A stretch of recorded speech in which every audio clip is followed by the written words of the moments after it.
see a larger pier on the horizon. You're surrounded by journalists. Hold your position.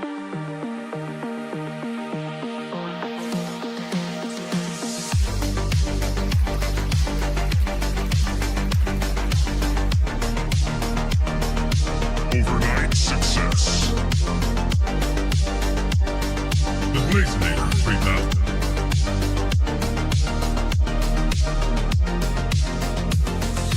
Double blaze. Right.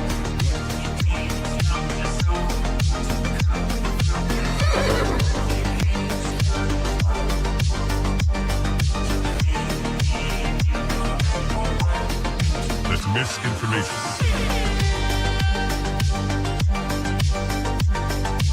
Marking clearing order inbound. That's just wrong. We are surrounded by journalists. Hold your position. Come, get up.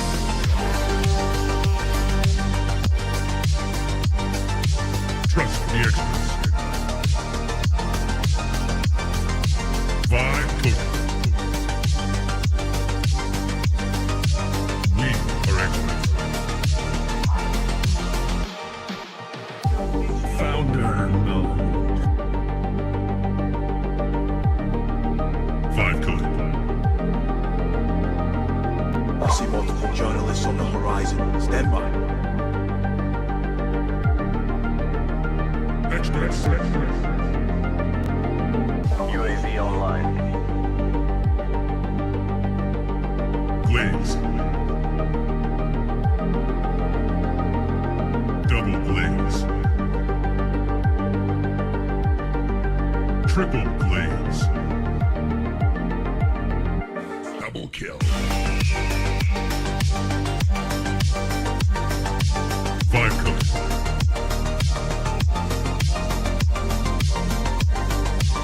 Wrong.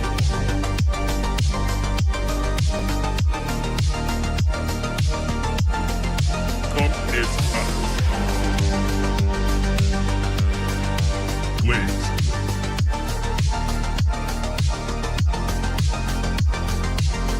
Team deathmatch.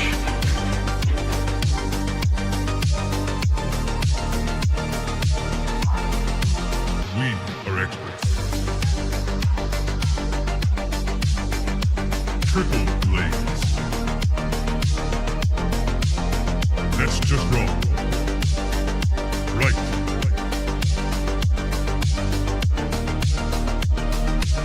Marking clearing order inbound. Come, get up.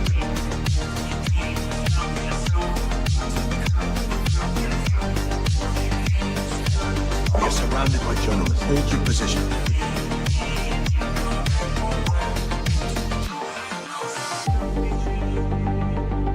Strike one. Strike two.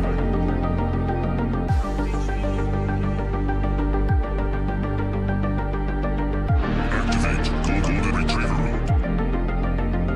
Triple blaze. Trust the experts. Marking clearing order inbound. UAV online. Vibe coded.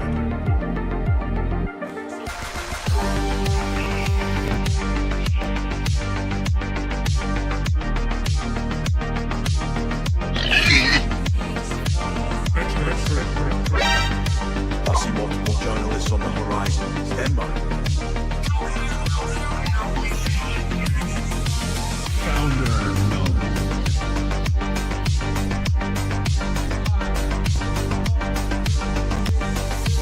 You're watching TBPN. Today is Thursday, March 26th. We are live from the TBPN Ultradome, the temple of technology, the fortress of finance, the capital of capital. Let me tell you about ramp.com. Time is money, save both. Easy to use corporate cards, bill pay, accounting, and a whole lot more. Let me also pull up the linear lineup because we have a monster show Jordy's back in the TBPN Ultradome. I know you missed him. We have Eric Goldman coming on to help break down the Meta YouTube lawsuit. We're gonna By the talk way, about yesterday that. was the first time we've been live that I was not on the air. Yeah. And so I was watching in the third person. How'd I do? Here, we can drop the Linear lineup. Linear, of course, is the system for modern software development. 70% of enterprise workspaces on Linear are using agents. Give me a review. How'd I do? I thought you did fantastic. I was texting you in real time. I probably sent you like 20-something memessages of like, ask about this, ask me about that. It was, somebody in the chat said I I was free soloing TBPN, and it was great. Yeah, but we really were down to our last few associates here. Tyler was out, Jordy was out. Who else? Yeah, Nick was out. We were on what do they call it? A shoestring or something like that? I don't know, but it worked out. It was a fun show. It's not the same show without the soundboard. I was going to do this whole bit about like, oh yeah, I got it dialed. You can just, we don't need you on the show anymore. And then of course the fans would be like, no, bring back Jordy. And I'd be like, yeah, okay, he's back. But I can't even joke about it because we need the soundboard. I only got It two really buttons. is musical. It really is. Imagine if you were, I was waiting for you to just be spamming that. Just sitting there having a serious interview. Apparently, we have some audio issues. Okay, we will work. Bear through with us. We're those. working on it. This is the but I can go thing. through. I can go through a bit of our guest lineup today. Please. We have Nima, Some highlights. friend of mine. He is the founder of Salt and Stone. Yeah, They in person. Recently exited the business as Yeah. of this week. A massive, multi-$100 million deal. Very excited to get to understand the business better. We have John McNeil coming on. He's an author to talk about Elon Musk's 5-step algorithm for scaling Tesla. Then we have Kari from Linear on how Linear is evolving in the AI age. And then we have a bunch of different founders, including Mikey from Suno, coming on. And then we got back-to-back Zachs. Zach Cantor, Zach Perret. Going Zach back-to-back Zachs. That's what I like to see. Well, the big news of the day, of the week, this has been going on all week, is that ARM, the intellectual property developer that creates intellectual property designs for CPUs, is now getting into the chip game. And they got a big ARM pump in the stock market. So the company is up 15% over the last few days on the news that they will sell their own chips. This is new for ARM. ARM's a very old company. Fascinating history. I actually made a 25-minute YouTube video all about the history of the company back in 2023, but we'll recap a little bit of it today. But they normally just license out their intellectual property, and that is a phenomenal business. 97% gross margins. 97% gross margins. Yeah, let's give it up. There we go. Give it up. That's amazing. And it's a big business. $4 billion in revenue last year, nearly $800 million of net income. This new move, they're expecting to ramp revenue to $15 billion by 2031. So they're expanding the market significantly. Now margins will be different, but the market cap for ARM is now around $166 billion. So it's a big company. It trades at a very high multiple. $4 billion last year, currently trading at $165 billion. But very, very high gross margins. So this is a big shift in strategy. ARM's not an AI loser by any means, but it hasn't gotten the attention that other GPU makers have received, like NVIDIA. CPUs are far from dead, though. In fact, we are currently in what seems like a little bit of a CPU crunch. Intel can't make CPUs fast enough. NVIDIA is starting to sell their Grace CPU that goes with their Hopper. So you get the H100 and you pair it with the Grace CPU. You get the GPU and the CPU all on one system. Well, now you can buy the CPU by itself if you're CPU constrained. So you don't want to just be GPU rich and CPU poor. You got to be rich in both camps. And a lot of companies are jumping in to fill this gap. So agents, and a lot of this is because of agents. Agents need CPUs. You need to fill the GPUs constantly with new data and tasks. Also, all of the agents use CPUs to make web queries, search the web, run Python, spin up web servers, interact with anything. We've just seen, we talked to some folks at Semi-Analysis about this, like uptime is going down for non-GPU accelerated workloads. Like you go to a SaaS product that is basically just a web server that's running on a CPU somewhere in a data center, and you're like, oh, this thing isn't loading today, or like there's downtime. And a lot of that's just because we're writing more software, we're using more software as a society, as a country, and we need more CPUs as well as GPUs, even though GPUs are like the hot thing to talk about. So ARM has a very interesting backstory. As I mentioned, you can go watch my 25-minute YouTube video about it to go all the way back and all the precursor companies. It's a really long story, but you can think about it basically as a joint venture between three groups, Apple, Acorn Computer, and VLSI. And so they needed to design a low-power CPU for mobile devices. Before phones, you know what was hot, Jordy? PDAs. And have you ever seen a PDA, Tyler? No. You've never seen a PDA? I don't think so. Okay, so before the iPhone, everyone had flip phones, but before This is not a pager? It's not a pager. You don't know what this is either? No. Wow. So there's something called a Palm Pilot, and basically it was like a iPhone-sized screen, and it has stylus, and you could write on it, and you could make notes, and PDA stood for Personal Digital Assistant. And I feel like that brand is just itching to come back in 2026. Like, that's what so many people are. Everyone is working on a PDA. Yeah, personal superintelligence assistants. There's a whole bunch of things. We're building PDAs, folks. They just live in the cloud, and it's not a physical device. But these PDAs back in the 90s were physical devices. This was post-pager, pre-smartphone, and it was the device that you carried to take notes and do things that you do today in apps you would do on your PDA. But it wasn't always on, internet connected, none of that. It was a Palm Pilot, and this was like a fantastic business for a while. But there were a lot of problems with this because for the first time, you needed a CPU that could live within a plastic shell. Basically, these were like plastic enclosures. It needed to run on a battery. It needed to be able to do some things, not crazy compute. But the CPU industry in the 90s was very focused on mainframes, servers, desktops. There were a few laptops popping up, but there was not the mobile phone revolution that's happening now, where you have Apple Silicon chips, and those are of course based on ARM architecture. But that's where all this came from. People said, okay, we need a lower power chip that can actually run off a battery, not overheat and melt the plastic, do all of this, and can power a device that you carry with you as a personal digital assistant, a PDA. And so Chicken in the chat says Yes. PayPal started on PDAs. That's in a way. right. That's right. So PayPal started, originally the idea was these PDAs they didn't have like tap to pay or anything like that, RFID. They had basically the same device that you'd see on a TV remote, so IR. And it would flash a light that could be seen by another sensor. And if you flash the light at a certain rate, you can send a message. You can basically, it's like advanced, what's that SOS thing? Morse? Morse code. It's like a more advanced version of Morse code. And so you could send a specific packet of information from PDA to PDA. And this was the original idea for PayPal. That's correct. That's a great, great piece of lore, tech lore. So ARM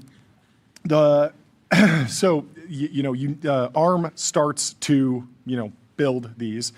Later, there's Robin Saxby, who was the CEO of ARM at the time.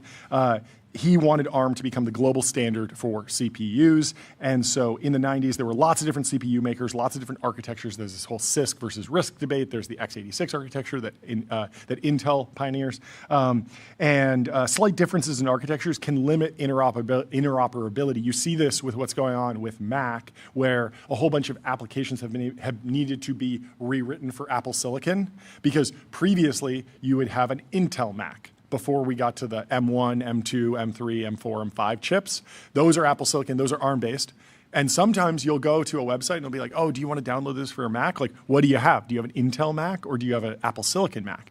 Well, it's important because when you write the software that runs on the Mac, you need to use specific instruction sets. Now, there are ways to abstract that and run on either, but there are lots of pieces of software that interact with the CPU at a low enough level that they need to be aware of the instruction set. So ARM sets out to be the global standard for CPUs, and they create the ISA, the instruction set architecture, and that ultimately let Apple design their own chips, but within the architectural guidelines set forth by ARM. So Apple pays a license to ARM for every chip Apple sells. It's a very small license fee because Apple does a lot of design work. They do the manufacturing, the TSMC fabs it, and like there's a million other pieces of the value chain.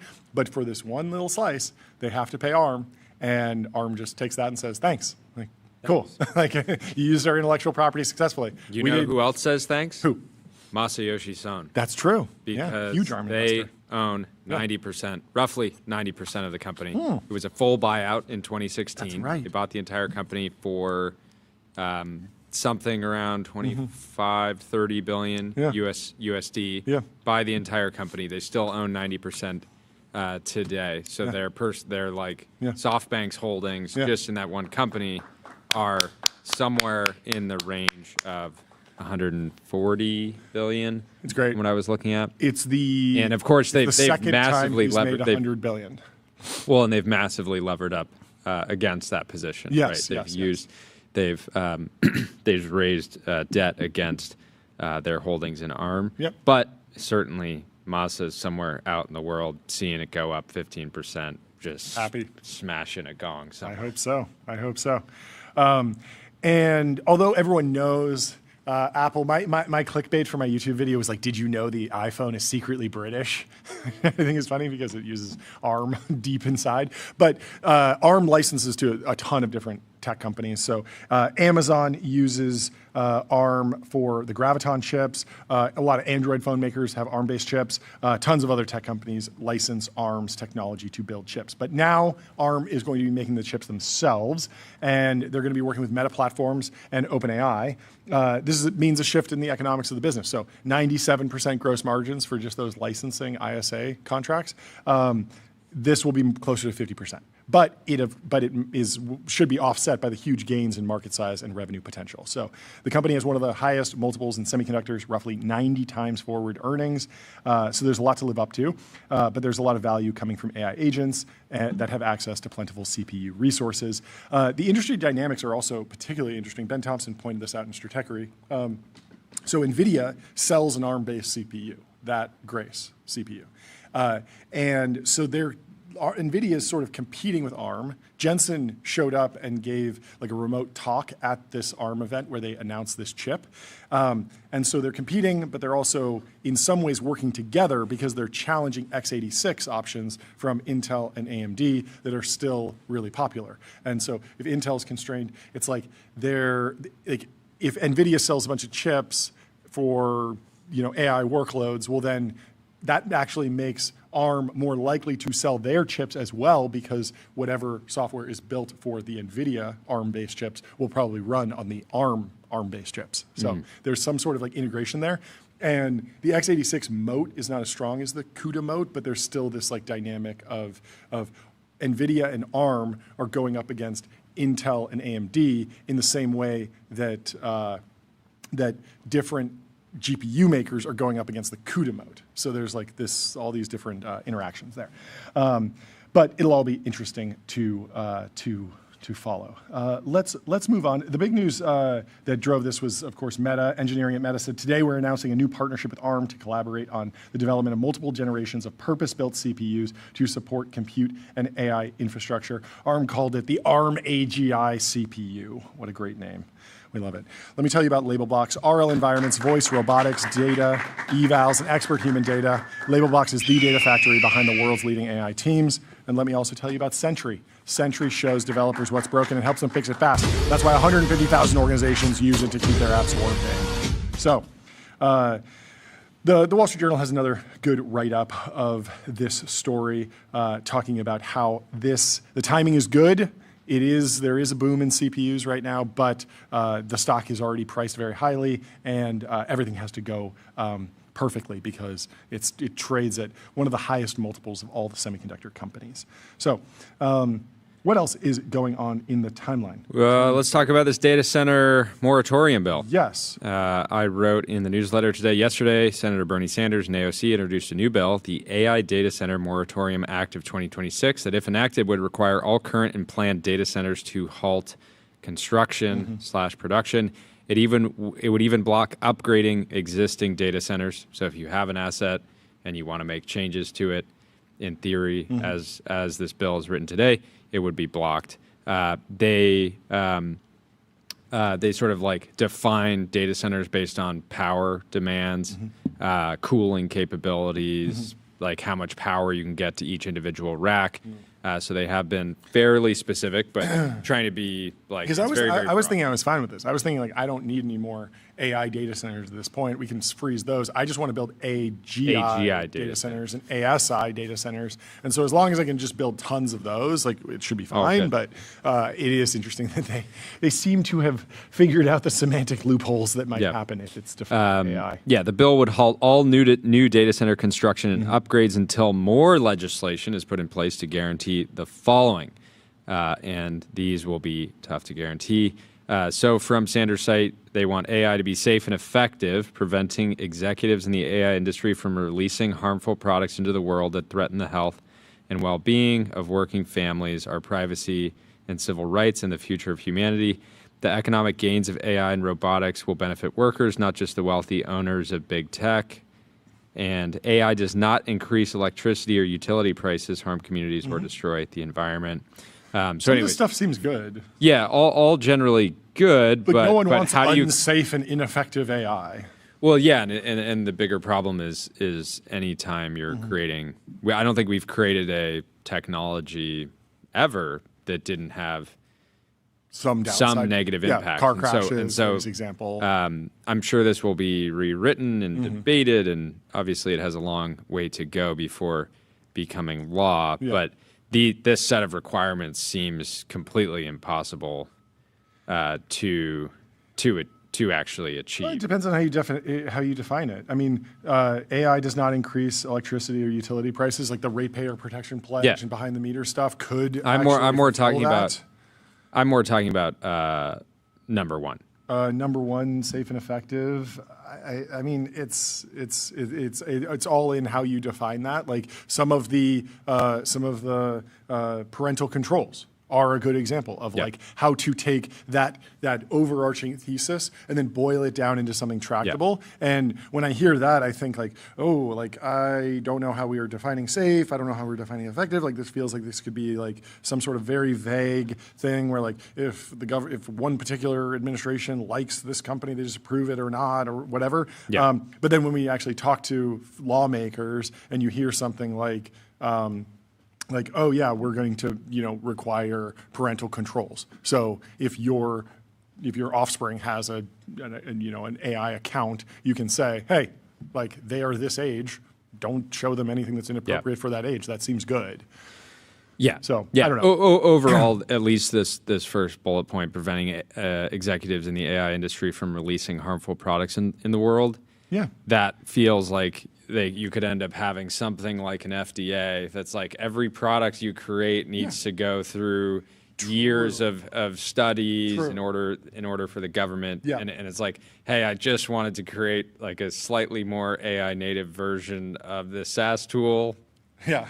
Do I really I want to make SAS? I just want to make SAS. Yeah. Senator. At the same time, like the bull case. I mean, I think the FDA model would really slow things down based on how long the FDA takes to approve things. Yeah. At the same time, what is the definition of harmful here? Is it net harmful products? Because that is the goal of the FDA. They release drugs all the time that have side effects. You take this, it cures your cancer, but it's going to make you throw up, or it's going to make you lose your hair. And people are like, I'll take that trade. And so, if you went through the government and you said, okay, yeah, I'm going to give you this tool that can like write code, but sometimes it's going to hallucinate and like you might get some code that doesn't pass tests. I'd be like, yeah, okay, like it speeds me up on average. I'm in, like that's fine. And having some of those disclosures, and it's the same thing with knowledge retrieval. Like I do a deep research report. I get something that's 99% of the way there. Maybe there's something in there that's like, oh, that's actually like misattributed, or that number's, I know that number's from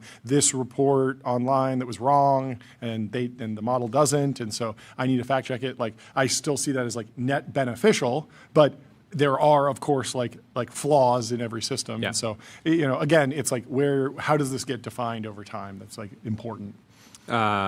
One thing I noticed from the announcement Yeah. was that they are using AI leaders' own statements against Yeah. them, and it's easy to see how this would resonate with their constituents. This is really powerful. So on Sanders' websites, he included this quote. Okay. In December, Elon Musk, who leads xAI, said he had, quote, a lot of AI nightmares and would, quote, certainly slow down AI and robotics if he could. It's so interesting because Elon doesn't talk about that with like the rollout of electric cars or the rollout of space travel. He's not saying like, oh yeah, like, you know, 2030 is too soon to get to Mars. Like, Yeah. we need to slow down on the race to the moon. Like, let's really figure out the spacesuits first. Yeah. You know, he's like, let's just go. Yeah. And then another one, in January, Demis, the head of Google's DeepMind, said he would support an AI pause if he knew other countries and companies also paused development. In February, Dario Amodei, the head of Anthropic, said he was absolutely in favor of trying to slow down AI development if other countries also slowed Yeah. down. That was So- Davos, I believe. Both January, February. So continuing, Yeah. I wrote, but the problem, of course, is that there is zero movement on getting other countries to slow down. I can imagine some companies that would be like, There's already comments in the chat about like, yeah, let China win. yeah. I'm not going to name the countries that would be down to slow down, but I think we all know that China, even if they agreed to something like this, wouldn't just automatically Yeah. do anything about it. So, but the problem, of Wait, course. are there any countries that are like, yeah, we definitely should. So we're ready to slow down. Like, we're France. Well, I think if you're way behind, ahead. if Yeah, you're you way wanna slow behind, down. there's kind of a benefit. There's a right? huge incentive. Elon had said, I think Yeah. in 2023, that he supported like a 6-month Yeah. pause. Yeah. And at that moment, that would have been awesome. Yeah. Because hey, if I could just have 6 months Yeah. to like get my I feel kind like if you teams pulled together. people in the south of France or the Amalfi Coast, like those folks would say we should just slow down generally, like Yeah. AI, but also just slow down our lives, enjoy a glass of wine, hit the yeah, boats. or even like a summer break. Just a summer break, Kind of like yeah. 4 weeks. Yeah. Or even like during the workday, like taking a break, taking a nap, just slowing down Siesta. generally. I think Yeah. there's a lot of people that are just in favor of that. Yeah. But okay, Jordy, Yeah. like if you're saying like people who are behind should want to like slow down, like doesn't that mean that China should be more in favor of slowing down? That is They're interesting. behind. That is interesting. Well, I'm just saying, I can imagine in the same way that like for as many chips as we give them, advanced GPUs as we give them, you can assume they're still going to put an immense amount of pressure to kind of stimulate Yeah. the local semiconductor industry. Yeah. In the same way here, I'm sure they would love for the United States to just pause all new data center construction. And I think it's possible that they would like generally say like, yeah, like this seems good, but then what would they actually do? They would just use that as an opportunity to Yeah. catch up, right? So my question is like, where does China actually stand on this? I'd be very interested to know. Maybe you could look it up. Like, has the Chinese Communist Party actually put out any statements about whether they want to accelerate or pause AI development? Because I think that they might refrain from taking that stance because it would discourage local, like indigenous development. Like, if the government is coming out and saying like, we want to slow down, then a lot of entrepreneurs are going to be like, okay, I'll go back to e-commerce or I'll go back to manufacturing. Like, I'm not going to work on this because the government doesn't want me to. And so I feel like there's this tug and like, even though I agree with you, like it would be in their advantage to say, hey, we want to slow down. Everyone should slow down. We're pro slowdown. If they actually said that, it would have an immediate slowdown effect on the local AI progress. Does that make sense? Yeah, like it would slow down. Yeah, I mean.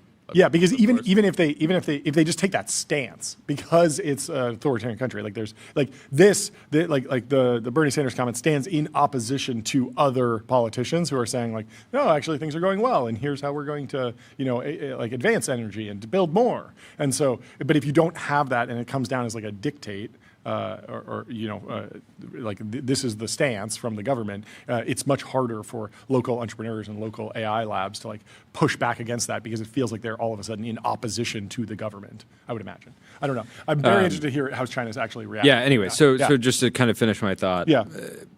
All these quotes like must go extremely hard if you're not kind of acknowledging the full picture, which is that the AI leaders are saying, yeah, if you get other countries to agree to slow down, we'd be open to it. Yep. But that is like the big elephant in the room.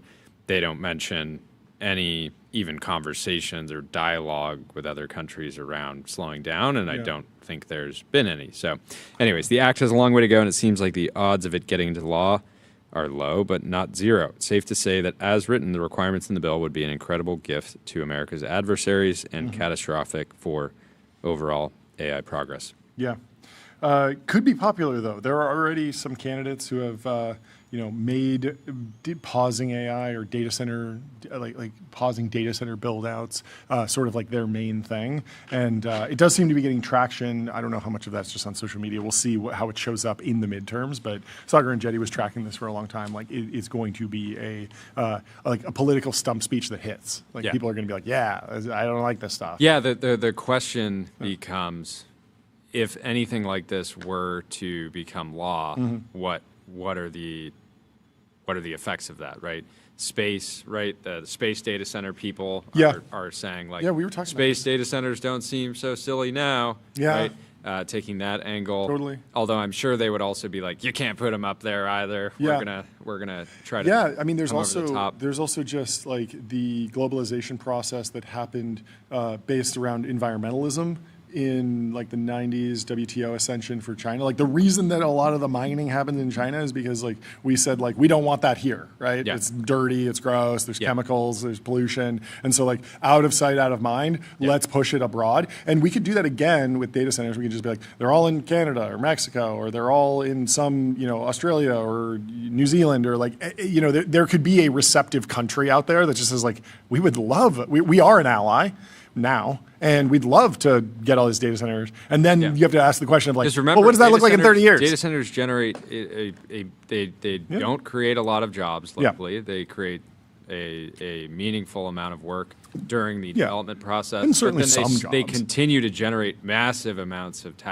local tax revenue. Yeah, I actually don't know how you tax like the data center locally. that was blocked, I think in New Jersey, was going to be generating like tens of millions of dollars of local taxes. That seems pretty good. Yeah, yeah. It seems is that great just if real estate or? I mean, like one medium ground here is like just tax that and then use the tax revenue to and the internalize environmental it extra. concerns. I think everybody should want to make sure that if we're investing hundreds of billions of dollars into these things, that we're not destroying our lovely Mother Earth. Yeah. But and the energy costs again, real concern. But we're making progress there. Yeah. So. Well, let me tell you about CrowdStrike. Your business is AI. Their business is securing it. So CrowdStrike secures AI and stops breaches. And let me also tell you about the New York Stock Exchange. Want to change the world? Raise capital at the New York Stock Exchange. Do we want to talk about this Meta lawsuit? This minor headline on the front page of the Wall Street Journal? It says, Meta, YouTube, found addictive, harmful. It's like one of the hardest hitting headlines I've ever seen on the front of the Wall Street Journal. For two companies that are usually relegated to the business and finance section, they made it to the front page because they were found guilty by California jurors. California jurors say the tech companies designed their apps to cause injury to kids. Very, very bad. But Brandon Gorell had a take and a write-up and some explanation of what's actually going on here. And then we are, of course, having Eric Goldman from Santa Clara University come on and break it down for us in more detail. Because there is a lot of debate about this. And it's been very interesting watching it play out. The total damages are, I think, $3 million each company, roughly $6 million total. And I had a friend who's a lawyer who texted me and sent me the number and was like, hey, I'm predicting that it'll be like 3M. And I didn't read the M, and I was like, okay, 3 billion, like, what did that do? This is not that big of a deal. And then it was 3 million. And I was like, that's extremely low compared to like the numbers that we normally see from big tech companies. But this has much broader implications because this is precedent setting, and there will be a flood of other. And Zuck's like, I did spend all of my free cash flow on data centers, Yes. but if you give me another 2 seconds, I will have the Yes. have the cash flow to cover this. So just give me like 2 seconds. Yes, but it is a very important case, even though this particular ruling is not changing the cash flow structure of these businesses, because it has a lot of ramifications, and there's a lot more plaintiffs that are in the queue. So this is what Brandon Gorell wrote in our newsletter today, which you can sign up for at tbpn.com. Yesterday, a Los Angeles jury found both Meta and YouTube. Fantastic. I want a lot of soundboard for this. Both Meta and YouTube liable for a 20-year-old woman's mental health crisis in a bellwether trial that treated platforms as, quote, defective products and potentially marks the end to the absolute immunity nature of Section 230. In the case, the plaintiff's lawyer, Mark Lanier, argued that Meta and YouTube built, quote, digital casinos that use neurobiological techniques similar to those employed by slot machines. Fun fact about ARM throwback, the first chip that the precursor company ever built was a chip that went into a slot machine. They call them fruit machines in England. Fruit machine? Fruit machines. They call them fruit machines because they have like the cherries and the strawberries and the bananas, and you line them up. Got it. And they needed chips to run those. So the iPhone traces its lineage, and Apple Silicon, and all this. This goes much deeper than It all goes back to literally gambling. Very fascinating. Anyway, so the jury found that specific features of Meta and YouTube are designed to be addictive. Infinite scroll creates an environment where there are no natural stopping points. Algorithmic recommendation feeds users highly engaging content. Autoplay removes users' agency in choosing whether or not to watch the next video. Notifications pull users back in by exploiting their need for validation. Instagram beauty filters contributed to the plaintiff's body dysmorphia. Features like the like button exploit users' biological need for societal approval. This is what the plaintiff's lawyer argued. Shake Shack exploited my biological need for food. Yes, there is this question. There was Taylor Lorenz had some great takes here. She said... So Taylor has come out in the last like 48 hours, and I would say is like the number one defender of big technology. Yeah. She does have one of the top technology podcasts in the world. She had a take that was like, so did Spotify addict you to music by playing like good songs for you on demand? And this AI DJ is simply too good. It's basically, I mean, that's Can't kind of the stop. argument. They didn't obviously go after Spotify. They went after Meta and YouTube. But there's a question about like, what UI features, what are dark patterns, and how do we regulate those? And it's very interesting. But the decision has been made, and these companies will have to pay $6 million to the plaintiff in total damages. This is obviously a trivial amount of money for these companies, but the bellwether nature of the outcome has significant implications for social media. There are over 10,000 individual personal injury cases, almost 800 school district claims, and 40 state-level cases pending nationwide that are similar to KGM versus Meta and YouTube. More broadly, the social media industry's reliance on Section 230, which has up to now shielded them from liability for user-generated content, may no longer be enough to protect them from litigation like this. Now, to be clear, this case is not attacking Section 230 because it's not making the argument that someone uploaded a video to YouTube that said, you should be sad, you should be afraid, it's over. And that made someone sad. That is the content that is user-generated. That is protected under Section 230. You might be able to go after the individual creator of that video. If I make a video that says, like, Jordy Hayes sucks and should be sad, and then you get sad, you might be able to sue me, I think. I don't know. But that's a little bit more defensible because it's like me on you, but you won't be able to sue YouTube for platforming that content, for putting that up in just general cases. But this is different because they went after the like button, the infinite scroll, the recommendation feeds, the features that are built by the platforms themselves. So if the decision makes it through appeals, and this might go all the way to the Supreme Court, we'll see, Platforms may be forced to redesign their user experiences and algorithms, put up age verification, even deprecate infinite scroll. Obviously, changes like this would have an effect on both these platforms' ad-based revenue models. Meta and Google plan to appeal the decision, and it's not hard to imagine this one making it to the Supreme Court.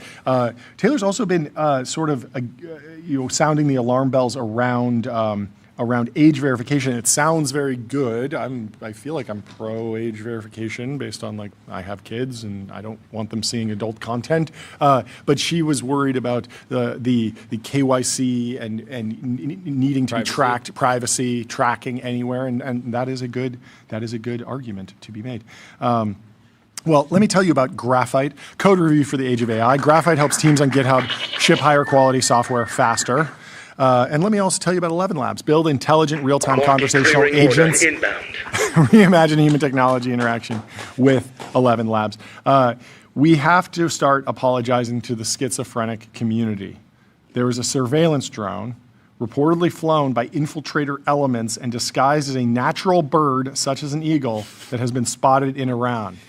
This goes back to Taylor Lorenz because I believe she worked with the folks behind the viral stunt "Birds Aren't Real," that was sort of a commentary on the conspiratorial nature of the internet. And in that stunt, they make the argument that birds need to be recharged and they're all spying on you and no birds are real. Of course, that is very satirical and funny. But apparently someone made a drone, some organization made a drone that looks like a bird so it can sneak behind enemy lines and spy during the conflict, which is remarkable.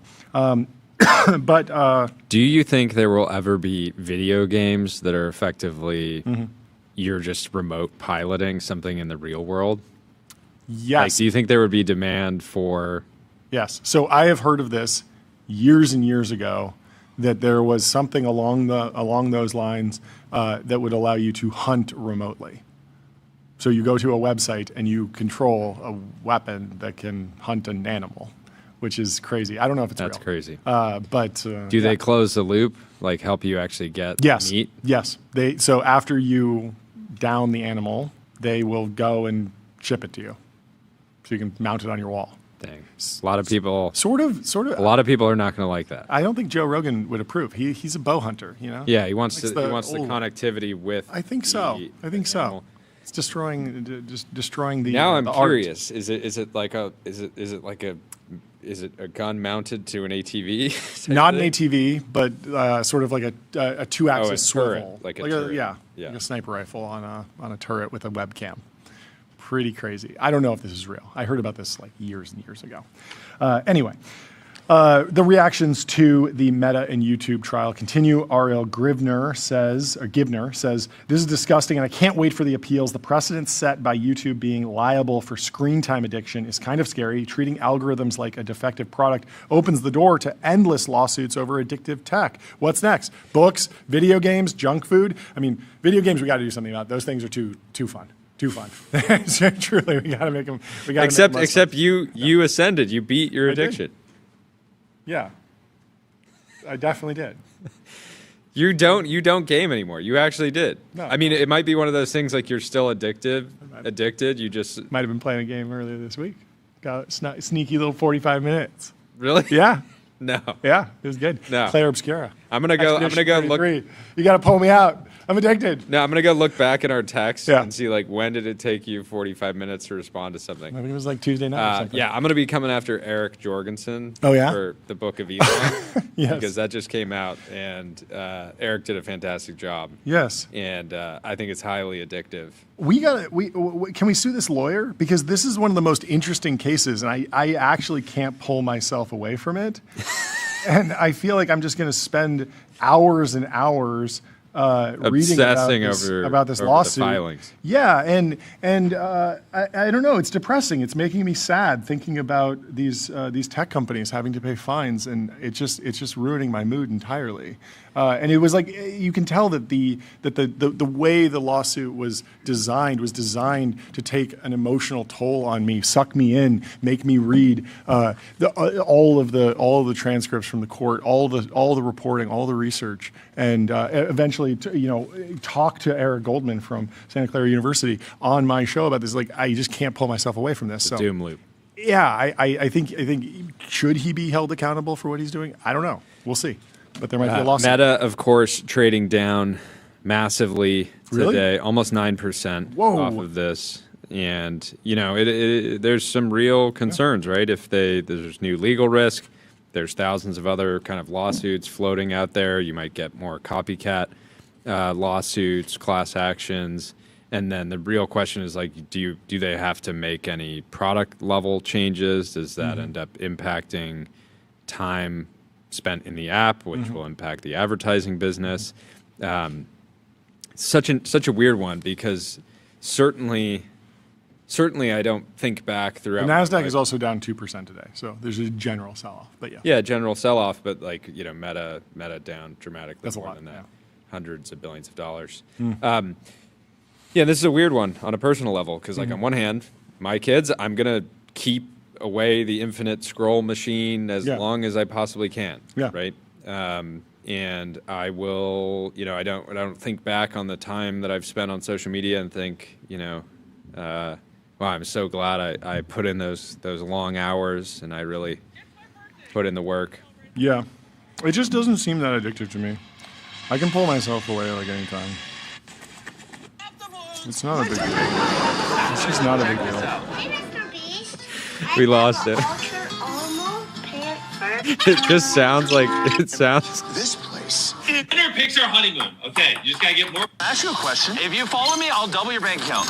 Well, on Instagram, okay? I mean, this is good She content. does follow me. This is the route you would have to take if you want to go to. This is my subscriber. And this is my subscriber. this is such a Hey, Jimmy. such a good. It's the final mystery box. This is fine. Yeah. Hey, It's why do fine. We're going to get back to the show in a little bit. It's not a big deal. I'll be surprised at college classroom. It's I was fine. like, I grabbed 100 people. We lost He grabbed it. 100 people. Okay, We I lost actually have it. to note he took can't people stop. that are ages 1 all the way to 100, and he's having them taste test Lunchly. I got to watch this. It's the world's largest LED floor. Okay, it's the largest just LED scrolling floor. Mr. Beast? It's the world's No, largest. this is just my normal feed. This is the best TV What's yours show. like? If I could- I am scrolling Mr. Beast. It's so funny because I think whatever that was completely inverted from a meditation soundtrack, right? It's just like It's so insane. Anyway, let me tell you about MongoDB. What's the only thing faster than the AI market? Your business on MongoDB. Don't just power AI. Don't just build AI. Own the data platform that powers it. And let me also tell you about Cisco. Sorry. Critical infrastructure for the AI era. Unlock seamless real-time experiences Never and new apologize. value with Cisco. never apologize. for Cisco. well, no, you so yeah. the funny thing is how addictive are the apps themselves? Can they argue that the apps themselves? Yeah. It's really not us. Yeah. Right. I've seen some people's channels not very addictive. Yeah. Like it takes Yeah, a lot in to many make in many entertaining ways, like our content, right? We talk about niche subjects in technology and business. There's a lot of content on YouTube that is far, far, far more addictive. Yeah. But Yeah. No, I've generally had a good experience on social media. you know what else is addicting? What? High-speed trains. Oh, you want to skip to high-speed trains? You don't want to do? We can come back to that. Okay, we can come back to that one. What's going on with this? So in China, high-speed trains have become a sightseeing attraction. This is a good. I would definitely go to this. I would 100% just go see the high-speed train rip through the countryside. That looks amazing. I love it. Also, this is the most incredible video of China that I've ever It's seen. so Like, beautiful. what is it? What is this mountain range at So sunset? beautiful. I think people are posting up there even if the train isn't there. This Yeah, is that like one might of the be most it. You beautiful. think that secretly everyone there is like, boo, the train ruined my beautiful view. Because like they could just be sitting there watching the amazing sunset and Yeah, landscape. that guy's leaning forward as Yeah, the I train think they're goes pumped by. up. I think they're cheering. That's great. Where else do you want to go? We can go back to this article. Okay. Because I need to know where everyone stands. I need to know where do you stand on shoplifting? Are you pro or anti? Are you pro or anti? I'm anti. You're anti-shoplifting. There we go. What about you? There we go. I had one moment as a kid when Yeah? I think I took a piece of candy, Whoa. and my parents immediately took me back. I'm going to put you under citizen's arrest and right now. yeah, it's time for a citizen's arrest. No, it took me back, and I was like the most deeply embarrassing moment. That's like a core memory of telling Everyone them sort of like needs to learn that. And I think it was at an age that I didn't really know that it was wrong. But still. Well, that's not what's going on, actually. So the Wall Street Journal wrote a piece about in free expression. Emma Camp wrote this op-ed. And there's a new generation of, yes, the Campinator. There's a new generation of shoplifters who aren't children, who should have learned their lesson a long time ago, but are actually fairly affluent and are just sort of sneaking out luxury good. I think that's a piece of it. But she makes a very compelling argument for why this is a very bad thing. We need to make skydiving more accessible. Okay. Like if skydiving was $1 for the thrill, $1 a dive. Yeah. I think a lot of people might say, "I'm just going to go skydiving today. I'm not going to steal anything." Well, I mean, Ben on our team is working on a new weather report that or will take jet you on ski a tour racing of thrilling things to do. Yeah, if we could make jet skis more accessible, universal basic jet ski. I like that. I think a lot of people would say, "I don't have time to steal. I'm getting ready for the race later." Yeah, my cortisol is super low. I don't need to spike it by sneaking something out. So at least once a week, as I begin my commute from home. From a midtown Manhattan subway station, I see someone in a suit and tie dodge the fare. Well, it isn't always a suit. Sometimes it's a chunky gray J. Crew sweater and ballet flats. Each time I see the fare evader slip through an open emergency exit or casually hop over the turnstile, a wave of outrage bubbles within me, says Emma Camp in the Wall Street Journal, free expression. And I consider shouting out after the shameless thief. You should do it. I am in favor of yelling at fare dodgers in this case. But before I can work up the courage, he's melted into the crowd. It's tempting to give fare hoppers and shoplifters the benefit of the doubt and assume that they are all Jean Valjeans. Do you get that reference? No. Les Mis. You got to see Les Mis. Jean Valjean is the pinnacle of morality. He steals a loaf of bread for his family because they're starving, goes to jail, gets revenge. It's a great story. Back. You will love it. You should see it on in a theater because it is, of course, a live stage production many times. But there's also there's also a great movie with Liam Neeson. The Liam Neeson one is the one you want to see. There we go. The Liam Neeson Les Mis is amazing. I think I have that right. But that's far from the truth. Well, according to one 2025 survey, and this was what was interesting about this article, the likelihood that someone would purposefully take an item at self-checkout without scanning actually increased with income. So the rich get richer. The rich are stealing from the rich. A viral article in Curbed, a site published by the New York Times by New York Magazine, paints a vivid picture of this kind of thief, a member of a certain subset of the city's wealthy-ish, as writer Nora DeLeiter puts it. For whom a little shoplifting on your grocery run has become about as mundane as jaywalking. This isn't exactly surprising. A report from the Council on Criminal Justice released earlier this year found that while reported shoplifting decreased during the pandemic, rates have returned to roughly pre-pandemic Wait, did they just decrease levels. Because people were ordering groceries online? I think so. I think so. If you're not in the store, you can't steal anything. You gotta hack the system or something. It becomes a cyber crime to steal from DoorDash. The rates have since returned roughly to pre-pandemic levels. This New York Magazine profile in Curbed profiles several shoplifters who were caught stealing from Whole Foods. None were acting out of necessity, and most stole what can accurately be described as luxury goods: $30 eye cream, strip steak, fancy organic chocolate. None expressed guilt. And one explicitly justified her actions as being in a kind of artist's subsidy. Petty theft is a vice for a certain kind of loser. Go off, Emma Camp. I love this. Many of those profiled in this article are creative types: photographers, graphic designers, sculptors, and musicians. Presumably, These people are highly educated but downwardly mobile. They steal because they feel entitled to the kind of life where they can thoughtlessly drop $50 on French cheese and sushi rolls while paying Manhattan rent. They can't indulge in such luxuries feels to them like a moral outrage, one that can be rectified in some small ways by taking what's owed to them. When shoplifters justify their actions online, they make themselves out to be Robin Hoods. They claim it's good to steal from large and therefore evil corporations. This is a teenager's leftism, one in which fighting the man means ripping him off. It's a post hoc justification for a baser impulse, the belief that everything you want should be free. This motivation is made particularly clear when people justify fare evasion, given that public transportation is inherently not a big private enterprise. It's not a megacorp. It's taxpayer dollars that you're stealing from. Even when we grant the assumption that large companies are inherently evil, which, for the record, I don't, says Emma Camp in the Wall Street Journal, that doesn't justify stealing from them. If thou shalt not steal doesn't work for you, consider another argument. Petty theft damages the institutions and businesses in a community, making them materially worse for your neighbors. You may think you aren't hurting anyone. Actually, you're hurting everyone.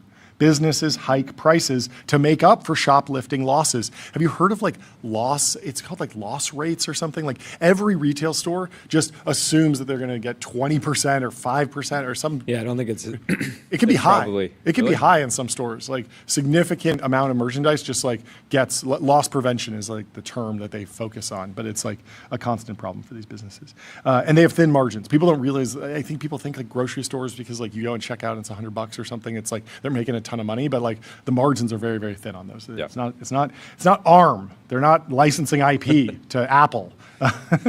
They may even close. Public transportation crumbles without sufficient revenue from riders. As journalist Kelsey Piper put it in a post on X, when you shoplift, you directly and unambiguously impoverish your community. That bar of chocolate you swiped isn't nothing. That little pot of eye cream you slipped into your purse is more than a rounding error on a corporate balance sheet. What you're doing ultimately creates a worse, less functional, less trustworthy society, and even shoplifters need a place to get groceries. The comment section is agreeing with Emma. They said, well said, and I'll extend it but beyond just shoplifting to include things like buying something with the intent of returning it after using it for a few days. I remember someone buying a grill at Lowe's with the intent of using it for the weekend and then returning it, which they did. Okay. Yeah, steaks didn't really come out that well. I don't think it was me. I think it was the grill. I'm not a big returns guy. Costco does have a huge return policy. That it's so interesting. The Coogan or the Hayes mind cannot comprehend the return. I've maybe returned 2 things in the last 10 years. It's just not an impulse that I have. Because you're deeply in touch with everyone. It's so funny. Anyways, we can. Okay, let me tell you about TurboPuffer. Please. Serverless vector and full text search, built from first principles on object storage, fast, 10x cheaper, and extremely scalable. And let me also tell you about Gemini 3.1 Pro. With a more capable baseline, it's great for super complex tasks like visualizing difficult concepts, synthesizing data into a single view, and bringing creative projects to life. And thank you. The clapping in the studio is at an all-time high now that we're back to full strength in the TBPN Ultradome. So that's right. Will Manitis is giving some more context around anti-AI backlash. He says, in case you're skeptical that anti-AI backlash will become a central issue in the next election cycle, Sanders just introduced a bill to halt all new data center construction and require the federal government to review and approve AI products before release. Interestingly, this idea of an AI FDA, the first time I heard about this concept was on the All In podcast. I believe Chamath Palihapitiya was making the point that an AI FDA was something worth considering. I think he's evolved his position, but it was something that, the first time you learn about like the possibility of a fast takeoff, the possibility of AI doom, it seems really rational to say, well, let's review everything beforehand. But then there's natural effects and there's limitations to the models, and we can't even do a puzzle on RKGI. So maybe there's a little bit more work to be done. Maybe there's a few more data centers to build before we actually get good things out of these models. But Noah Smith Well, so- wrote a piece that I think is relevant to the Yeah. data center moratorium, which is AI has the worst sales pitch I've ever seen. It's And rough. his quote, "Our product will make you economically useless and possibly kill you." Is not, he says, is not a value proposition. AI leaders need to change their public messaging and fast. We don't need to read through all No, this, you but need to read this quote. He opens with this quote. Hi, do you have a moment? I'm from the Cursed Microwave Company.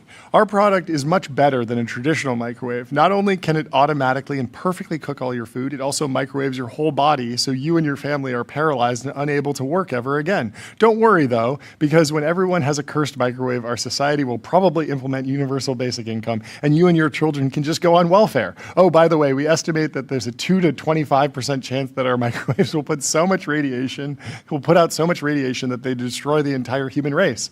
If a door-to-door salesman came and gave me this pitch, I would gently see him out the door and then quickly call the FBI. But this is only a modestly exaggerated version that the pitch that the big AI labs, OpenAI and Anthropic, are making to the world about their technology. And I completely agree with this. It's very important that AI lab leaders, focus on the actual tangible benefits of the technology right now. Like I think there's this you keep identifying this disconnect between like people are afraid of AI and there's so much fear-based marketing, but then like every single person, like 1 billion people are just using ChatGPT to like get answers. Yeah. And every person you talk to, no matter how, they can tell you for 20 minutes, lay out a very cogent thesis of AI doom, what might happen, Terminators. They can take you on this very reasonable scenario. And then 5 minutes later, the topic changes and they'll tell you how they use ChatGPT to plan their vacation or something like that. And this disconnect just like cannot last. Yeah. I wrote on January 9th. The phrase techlash was originally coined by Adrian Wooldridge in The Economist in 2013. He correctly predicted that the big developments of 2014 will be the growing peasants' revolt against the sovereigns of cyberspace. Mm-hmm. The Silicon elite will cease to be regarded as geeks who happen to be filthy rich and become filthy rich people who happen to be geeks. Over the coming years, the world experienced the Cambridge Analytica scandal, fear around the mental health impacts of social media on young people, and growing concerns around monopoly power in our digital world. The internet and the platforms that dominate it began to test the core foundations of our country and the free world: privacy, democracy, censorship, and more. The second tech clash has begun, this time because the average American believes that technology, specifically AI, is now a threat to their very way of life. Starting at the bottom of Maslow's hierarchy of needs, Americans have heard that data centers use a lot of water. They heard their power bill is probably going to go up because of it, or already have. They've seen the movie Terminator and have imagined how that might go from science fiction to reality. Watch Terminator. You still haven't seen it, right? No, I have seen Terminator. You have? Have you seen Terminator 2? Probably not. You're killing me. John, it's enough to ask me to finish one movie. Now you're like, oh, you got to see the sequel. Two is the best one, I think. But the end of Terminator, it's a good ending. The humans win. We beat the robots. Yeah. It's a good outcome. You got to push back on that? No, I was going to add, so earlier we were talking about like China and like how is China thinking about some stuff. Oh, yeah, So yeah. I found some Okay, tell us, anecdotes. yeah. Okay, so Xi Jinping is like, if you basically compare like Chinese government to U.S. government, Okay. Chinese government is probably like much more concerned about safety than the U.S. is. Okay, interesting. Like there's all these things like, so Xi Jinping. We don't want shared to. this. We don't want other people to be able to do surveillance as well as we have. Yeah, because there's always like the take, which is like, Yeah. If you're super concerned about safety, well, what does that mean? You need this Yeah. oversight over everything, right? Which is like, if you're China, you want to be Authoritarian. authoritarian. That's like the thing you're going to do. Yep. But basically, he was like, he shared this. It was from Time, a rare Politburo study session on AI, warning of unprecedented risks. Mm-hmm. It's listed. AI safety is listed alongside pandemics and cyber attacks in their Okay. national emergency response plan. He's also said he stressed the need for monitoring, early risk warning, and emergency response. Right. So it's like, sure, that's like about safety, but also, monitoring. Right. No. It's kind of. I wonder how this interfaces with the Bernie Sanders position. Like, will there be some sort of like open discussion? Bernie's going around doing a lot of different conversations. That would certainly be like the next step if he wants to get through the geopolitical pushback. Even when you talk to a lot of like the pause AI people, very few of them are like ever really say the U.S. needs to pause regardless of what China does. It's always like we need to have international, agreement on it. Because otherwise, like, it obviously doesn't work. Totally. Yeah. Yeah, if everyone could just give their GPUs to Tyler, he will watch after them. He can be trusted. He can be trusted. He can be trusted. The Giga cluster. Yes. Anyways. Yeah. So this story will continue to evolve. That's good info. Thank you. Rune hit 300K. He says time to Massive. docs on TBPN. Okay, let's do it. 300K, that's massive. Let's go. Congratulations.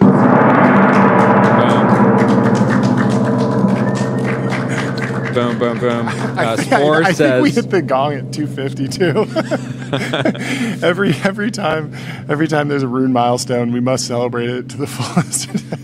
Spore says, really quickly, let me tell you about Cognition. They're the makers of Devin, the AI software engineer. Crush your backlog with your personal AI engineering team.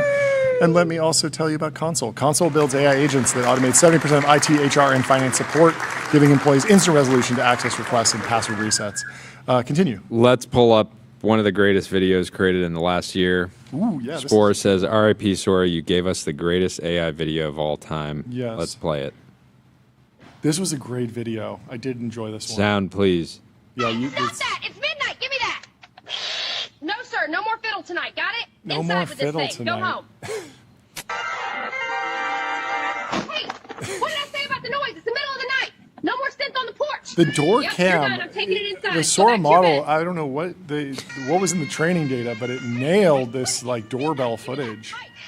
Like the graininess really leans into the flaws, and it hides the flaws in the model. When you try and do something that's photoreal, it looks a little waxy still, but this is just perfect. And it's too low res to detect like, oh, the finger's perfect or whatever. That's a good instrument. That's fun. She really hits the cat with that door. It's absolutely insane. Yeah. Well, the didgeridoo. Oh. Here's the thing. Here's the thing. No more didgeridoo tonight, Human you hear me? creativity. Yeah. You had to string all these together. This Yep. was not one shot. This is like No. This is like 10 prompts. I've done it. I've gone to ChatGPT and said, like, think of a funny prompt, and it doesn't come up with something as novel as this. Otherwise, I would be the creator of that. Hey, that's our gong. That's literally our gong. Or our former gong. Our former gong. Yeah. It's nice. We made it into the training data. Hey, Is that midnight aerobics now? The whole porch is aerobics? shaking. Okay. Volume down, pause off the neighbor's nerves. Silent Then disco. let's cool down before 3 a.m., okay? It's good. I love it. Yeah, the Sora news is interesting. I mean, obviously good as a reflection on like, okay, era of focus. We heard that news from like a week ago. This is like a very clear step in like refocusing. There is a question about like the value of models. Like Sora jumped ahead of Meta Vibes very quickly. Meta Vibes launched like a week before, and when Sora came out, the consensus was like, oh wow, this is like definitely a step above of what you can do with Vibes, which was much more like an animated picture from Midjourney. It had cool aesthetics, but it was way less like it was very constrained in terms of what you could do with Sora. You could automatically insert different cuts, generate something that looked a lot more like a native reel, even if there were sort of rough edges. But the question with every model is, you spend money to train it, and then it has ongoing inference costs, the cost of a video model. It feels immense because I went back and looked at some of the first Sora videos that I generated. I'm thinking of me in the orange and white suit. Yes. One of the greatest AI videos. We'll have to play it at some point. But that one felt like it had about 1,000 times as much compute allocated to it than the last one that I generated, because I generated a Sora like a week before this announcement, and it does feel like they had shifted the GPU workloads to maybe Codex, because that was the product that was taking off. What do you think? Yeah, there were some rumors where they were spending something like $10-15 million a day on compute for Sora, which That's is like a lot. like $3.5 billion a year or something in this range. Yeah. So it's like so much compute just on inference, and it's like, what's the actual value of it? Yeah. And if it's not monetizing with crazy ad rates immediately or crazy API costs, like you're just in GPT-2 territory, where Greg Brockman came on and told us that, I don't know, they spent probably millions of dollars training GPT-2, and they were like, we had to pay people to use it. Like every dollar of inference was negative margin. We were losing money on every token generated. And then GPT-3 was in a similar boat. It was like almost there, but they weren't really making any money for it. And then the GPT-4 training run happens, and that, looking back, that has to be an incredibly profitable model, because I think it maybe cost $100 million to train, and then the inference cost, like they distilled the model pretty quickly, got to a place where I think that was very, very ROI positive based on the subscriptions during that time before they rolled out 5. And then, you're always facing this battle of like, a little bit of a Red Queen's race, training the new model, depreciating the model across whatever the inference margin you get during the period where you have the best model. Mitchell Green went on Invest Like the Best, and Patrick pulled out one of Lead Edge. He said Lead Edge is probably most famous for this letter. Mitchell calls it the hierarchy of BS. It's his way of distilling what he learned from cold calling 10,000 companies. And I will go through it. If companies have good cash profits, they report those. If companies don't have good cash profits, they report on adjusted profits. If companies don't have good adjusted profits, they report on gross profits. If companies don't have good gross profits, they report on revenue. If companies don't have good revenue, they report on adjusted revenue indicators like GMV. If companies don't have good GMV, they report on monthly active users. If companies don't have good monthly active users, they report on subscribers. If companies don't have good subscribers, they report on downloads. If companies don't have good downloads, they report on page views. If companies don't have good page views, they report on what they were voted the best place to work in XYZ city. Right now, this it's very funny, because the only news that we've shared from TBPN is that we're like the 42nd most innovative company recently, but we're not a public company. If you want to trade a public company, go over to public.com. Investing for those who take it seriously. Stocks, options, bonds, crypto, treasuries, and more with great customer service. I want more of your take on this. People that flex how many lines of code they're writing. Oh yeah. Right? Like if your product doesn't have any users or revenue, you just report on lines of code. Lines of code per year run rate is a crazy one I saw recently. LOCRR. That's an insane stat. But we have the solution. It will be released soon. Do you have a general update, Tyler? Yeah. What's the timeline, I know Tyler? You're traveling. Did you when you went on the road? Did you stop? Walking in? Work. The project can be done today, tomorrow. Oh, really? Yeah. Does it have sound effects yet? It does not yet have. Okay, then let's it's do not, signed. it's not ready to ship. Yeah, in a day or two.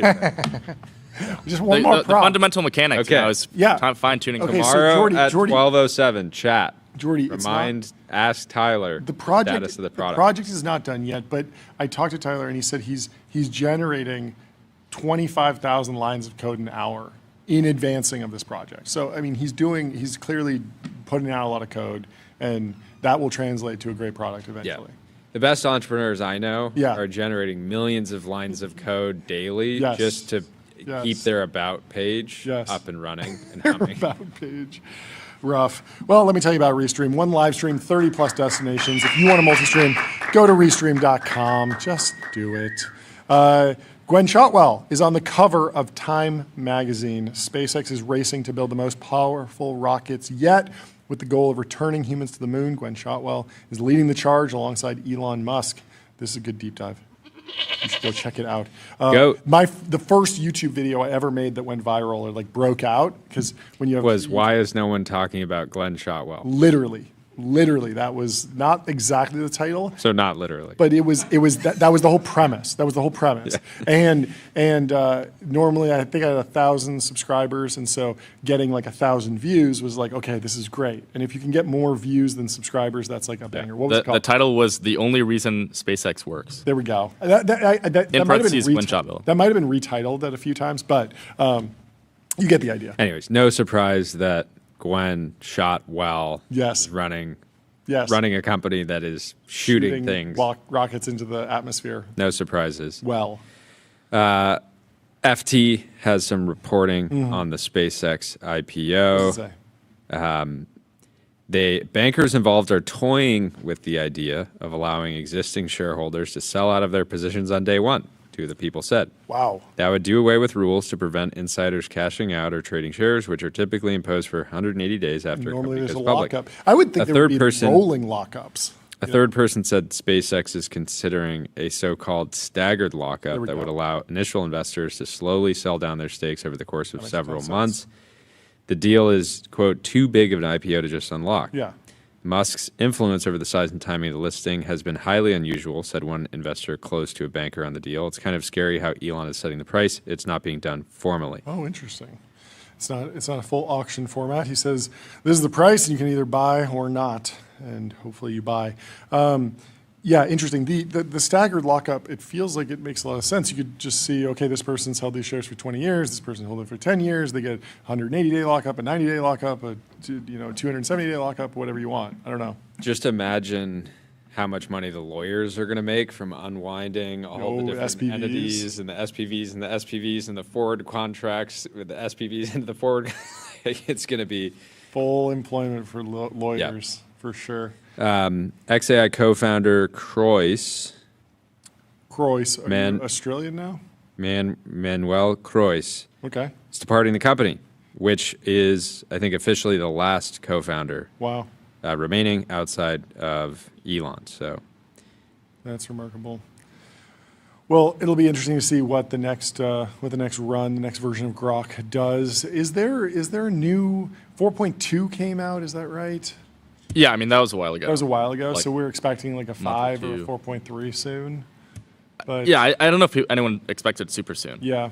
Right, because they're kind of revamping the whole thing. Yeah, but I wonder what they'll try to do with ArcAGI v3, because they were the 4th lab that tested, and they were the only lab that got 0%, although I don't know how much worse that is than getting 0.25%.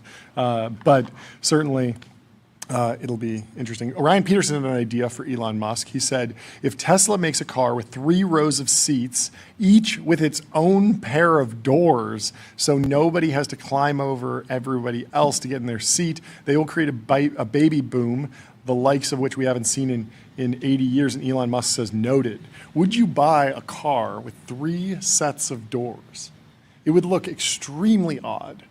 It wouldn't be the very iconic, but that's sort of Tesla's thing, and the Cybertruck stands out on the road. the Model Y SL. SL. Size Lord. Okay. Well, yeah, so the YL has 3 rows. Yeah. But it has 2 sets of doors. Yeah. 4 doors. I don't a 6-door know car. how big. I don't know. Someone has to have done this at some Like, point, a 6-door having car. a kid jump in and just crawl to the back. We did that back in my day. Back in your day? It was up when you climbed in that door. Yep. It was uphill to the 3rd row. Yep. Both and then uphill on the way out. Okay. Yeah. So it was a nightmare. It was a But nightmare. We did it. Yeah. But it made you who you are. Me into the man I am today. Yeah. And so you don't want easy street, extra doors in the back. No way. No way. Your kids are going to be climbing. They're going to be climbing all over the seats. Yeah, it's interesting. It feels like Tesla's entire strategy from a merchandising standpoint has just been to make like more and more, as much as possible, just make the lowest number of cars. Yeah. And so he's getting all this feedback, but they already have like a 6-seater coming out. Okay, someone shared an image. Yeah, this is may the or may not data be that real. The you were talking about Brewster yesterday. Stageway. The Am Brewster Stageway, the world's oldest and largest manufacturer of custom multi-passenger vehicles. And It's a Suburban that was converted, and it comes with 6 or 8 door models, so you can have rows and rows. I don't know if you can scroll down and find it. It's from Talos Dreams in the replies there. But I don't know. Anyway, where do you want to go? Meek Mill says, I'm getting $250 for a tweet. Oh, interesting. I was fascinated because he's gone on like this big tear of like promoting AI. Yeah. Specifically Claude. And so what is Nikita Beer going to say about this if he's getting paid, not is checking he that basically box? just saying like I'm doing undisclosed paid promotions? I don't know. Because he's certainly getting more than 250 likes. Yeah, I don't know. He got about 250 retweets on this, 295. So I don't know. It's possible. Let me tell you about Okta. Okta helps you assign every AI agent a trusted identity, so you get the power of AI without the risk. Secure every agent, secure any agent with Okta. And let me also tell you about Lambda. Lambda is the super intelligence cloud building AI supercomputer for training and inference that scale from 1 GPU to hundreds of thousands. And I believe we Eastland. Last thing before we go into our first guest. Sure. We have to pull up this post from Peaceland. He says, "I've seen some fire fits in China, but I've never seen a jacket this hard in my life." And the back of this guy's jacket just says, "Mr. Enjoy the Money." MEDM? MEDM. Mr. Enjoy the Money. This is apparently that's a legit brand. That is very tough. I like it, Mr. This might be the new meta. This might be. The puffer jacket with the stitching on the back is very nice. There's a lot of fun examples of other swag in the replies. Well, without further ado, let's bring in Eric Goldman from Santa Clara University. He's the Associate Dean for Research and a professor there. Eric, how are you doing? What's going on? I'm all right, thanks. How are you? I'm good. Thanks so much for joining. Please, since it is the first time on the show, I'd love a little bit of an introduction, and then, of course, I want to go into the case today. Sure. I'm Eric Goldman. I'm a professor of law and associate dean for research at Santa Clara University School of Law. I've been doing internet law for over 30 years, teaching, researching in the area. And my area of specialization includes how users talk to each other online. Okay. And when did you start tracking the Meta YouTube lawsuit? How long has this been going on? And then I want to hear about your expectations for the case, your interpretations of the case, how things played out. So I started tracking the cases when they were filed. I can set up electronic alerts to notify me of new filings in the cases. And I had to give that up after a while. These parties were just beating each other up in court with an enormous volume of very picayune filings. So I stopped tracking at that level a while ago. It's hard to track the state court cases. There isn't an electronic tracker for that. So been a little bit harder to get the information in that case. And this has been going on for a couple of years, and many millions of dollars have been spent by both sides in these cases. So take us through what actually happened, how we should be interpreting the verdict, and then we'll go into where we go from here. So we need to step back for a moment and let me describe the landscape, and then we'll see how this case fits into it. Yeah. In California State Court in Los Angeles, there have been hundreds of plaintiffs who filed lawsuits against the social media services. These cases have been joined together in a proceeding, but they're not a class action. So there's hundreds of parallel lawsuits all sitting next to each other. A similar lawsuit is also pending in federal court in Northern California.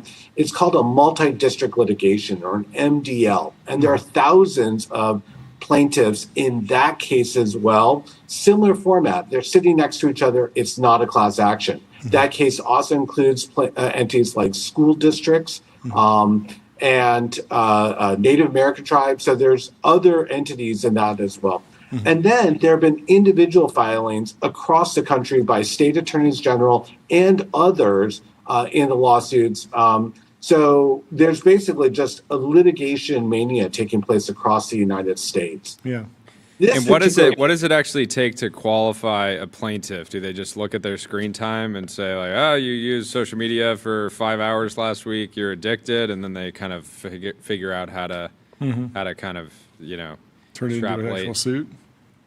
There is no screening for who gets named as a plaintiff. They just raise their hand and say, I think I qualify. Okay. And they've been joining these lawsuits. The lawyers, of course, are helping them, and each lawyer is trying to add to their portfolio of plaintiffs that they have that they're representing. But whether they're actually going to get any recognition from the court or money, they'll have to make their case eventually. So that's part of why the trial was held that led to the verdict that came out this week. What they did in the California state court case is they said, we're going to pick 3 plaintiffs and we're going to do what are called bellwether trials. We're going to let the parties make their case to the jury, and we're going to see what the jury thinks. The goal was to do 3, not just 1, with the idea that plaintiffs have so many different stories. The victims are each in their own unique situation, that we wanted to get multiple data representations from the pool of plaintiffs to start to be able to estimate the overall value of the case. So the first one came out and the jury agreed with the plaintiffs, did not agree with the defendants, and awarded $6 million of damages. Now, this is just the first data point of what's expected to be 3 just in the state court case. There's lots of activity taking place throughout the country. So how should we think about the actual ruling? The Wall Street Journal has a headline: Meta and YouTube found addictive and harmful. How are you interpreting the nature of what the plaintiff attorney proved?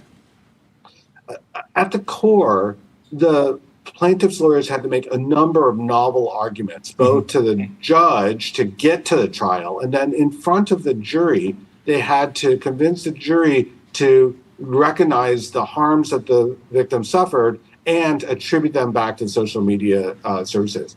And the jury agreed with all of that. And so the way to interpret this verdict is that we've now heard from some ordinary Americans, I don't want to say, metaphorically picked off the street, and asked them, how do they feel about the accountability of social media services for the harm that of their users? And the jury said, we think that the social media services should be responsible, and we should assign some pretty significant dollar values to that responsibility. Is $6 million seen as a significant dollar value in the courts because these companies are so big? But again, this could just be the beginning of a wave. You have to multiply it by potentially thousands. Yeah. So where does this go in terms of the damages as they snowball? Will there be a class action, some sort of master settlement that goes way bigger? Just about the numbers for a moment. $6 million is far less than what the plaintiffs requested. It's far more than I think the defendants had hoped. And as you were pointing out, if you multiply it times 3,000 potential plaintiffs that are already in the queue, that translates into something on the order of like $20 billion. Again, maybe numbers that Meta and Google have, but TikTok and Snap, if they're also going to be coming along for the ride on this, maybe they don't have that. Maybe that becomes uneconomic. So the numbers grow, I think, really rapidly because not only is it the people who've already filed, it's all the other potential users who will say, just like you were suggesting earlier, who will say, I've been addicted for 5 hours on my site. There could be tens of thousands of more plaintiffs coming through. The numbers on this could get extraordinary. Now, remember, this is only one data point. The other 2 bellwether cases could establish no liability, or they could assign much larger damages. And so we'll see if that $6 million is even the right number for the parties to start estimating the settlement. Sure. So will those other bellwether cases for sure resolve before this gets appealed? Do you anticipate that this ruling will get appealed all the way to the Supreme Court? How do you think about the interaction between the bellwether cases and then other legal proceedings?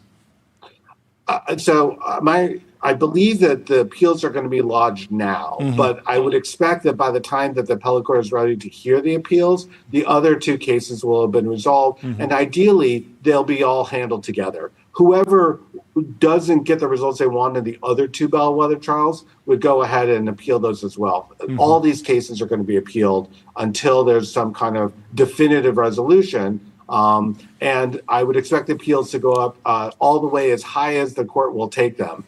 The U.S. Supreme Court has discretionary review, so they may not take it, but I expect the cases to be appealed to them. Unless there's a settlement, and you did ask about that, and let me just close the thought. The difficulty with the settlement is because they are not class actions, the defendants cannot settle against all the potential plaintiffs. They can only settle against the ones who've already expressed, who've already signed up to the case. And so one of the tricky aspects of this case is how could they price the settlement to pick up all these other potential plaintiffs who are waiting in the wings? Mm-hmm. Are there any other countries that have gone through this process of litigating social media addiction? It feels like uncharted territory. When I see things like the effect of the like button or endless scroll or feeds, there's been a conversation about the effect of those technologies for a long time, but this is the first time I've seen them actually been, in the court of law. That's a great question. I don't actually know if there's been any trials on these questions in other countries. Yeah. And other countries don't always have a jury system like we do. So I do think we are in some new ground here. Yeah. Having said that, other countries often can regulate the specific mechanics of online publishers in ways that the First Amendment may not permit here. So the other countries might very well have already dictated that certain things cannot be done that are part of the litigation now. Yeah. So do you think that there's a hope for sort of new federal regulation alongside what is going on with Section 230 that sort of sets the rules of the road at a national level that then if you're in compliance to, you can't be held guilty of, all these lawsuits? It's possible that we could get some kind of federal legislation that provides some kind of security or safe harbor for the defendants that would also preempt any of the state laws that would conflict with that. I don't see that anywhere in the Overton window, the window of what's actually being debated today. Yeah. But maybe if the services are feeling enough pain, they would be willing to pursue that. The reality is today that states throughout the country are passing laws that govern the same issues that are at issue in the litigation. Mm-hmm. And so unless there's some federal preemptive laws, the defendants, the social media services are going to have to navigate this ever-growing stack of state legislation. Mm-hmm. Jordy, please. Do you think we get to a point where when you open a social media app, it has like an addiction warning, like you might see on a cigarette on a cigarette box? Is that where this is headed, or if this goes far enough, are the platforms running the risk of, needing to remove the like button because it hurts people's mental well-being, or eliminating the infinite scroll, or app level usage limits? Like, what are kind of like the extreme sort of downside scenarios for the platform? So there have been some states that have enacted mandatory warning labels like you're describing. Those are going to be subject to constitutional challenge. It's not clear to me that they're actually constitutionally permitted. For example, Texas's law has, I believe, been enjoined on that very point. Mm-hmm. So the warning label approach, I don't think is likely to be the final resolution in any of the disputes here. I think that that's going to be an effort that probably isn't going to either solve a problem or be constitutional. Mm-hmm. It is already the case that states have passed laws that have done things like tried to ban auto scrolling or infinite scrolling or autoplay or the like button or like counts or whatever. States are going to get to that level of granularity, and they're already doing so. Mm-hmm. Many of the things that are already part of social media features today are regulated by state laws that are on the books, but possibly being in the process of being challenged. And I think the bigger question isn't, will we, lose our like button, or will we lose infinite scrolling? I think we would consider that, for those of us who are aficionados of social media, who think that there's some value to them, we would consider that to be maybe the best possible outcome. I think the more serious outcome is what social media services drop out of the industry entirely, what social media services add barriers to user populations having access to social media, and how much we see the circumscription of social media conversations entirely. In other words, I don't think we should assume that social media will exist in its current form in the future. The question is whether we'll even have social media in the future. That, I think, are the stakes of the cases and the legislation. Yeah, that's fascinating. What other industries have been through this type of pivotal moment, and where should we be drawing analogies, or where should we avoid drawing analogies? People have said social media is the new cigarettes. Jordy was making a point about the warning labels on cigarettes. It feels like that might not be the actual best analogy. I was talking to Tyler on our team about the risks associated with driving a motorcycle.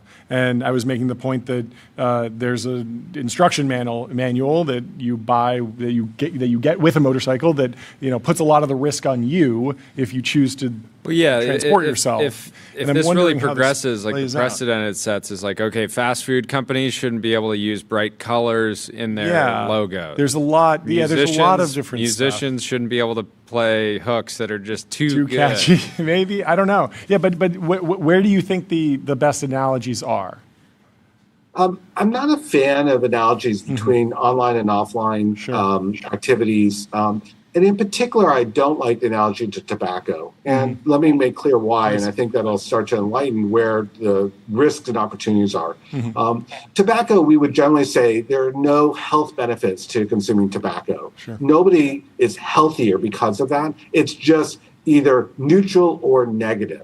But social media consumption has many social benefits. There are many communities that are thriving online and who are, I think, justifiably concerned that their benefits are at risk in this litigation without them even having a say in it. So unlike tobacco, social media is a mix of potentially very helpful things and things that could potentially be harmful for some of its consumers.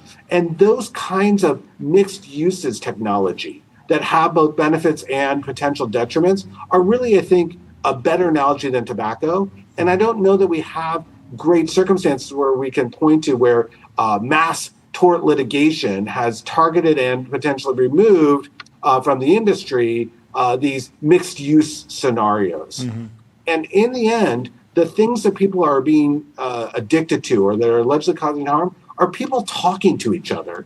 And that kind of speech-related theme is unlike almost any physical product that we might draw an analogy to.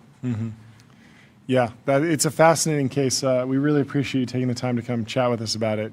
I hope you have a fantastic rest of your day. Yeah, come back on as there's more news. Yeah, we'd love to talk to you again in the future. Just scratching the surface. This was really helpful. It's been great talking to you. Thanks for the opportunity. Have a great rest of your day. We'll talk to you soon.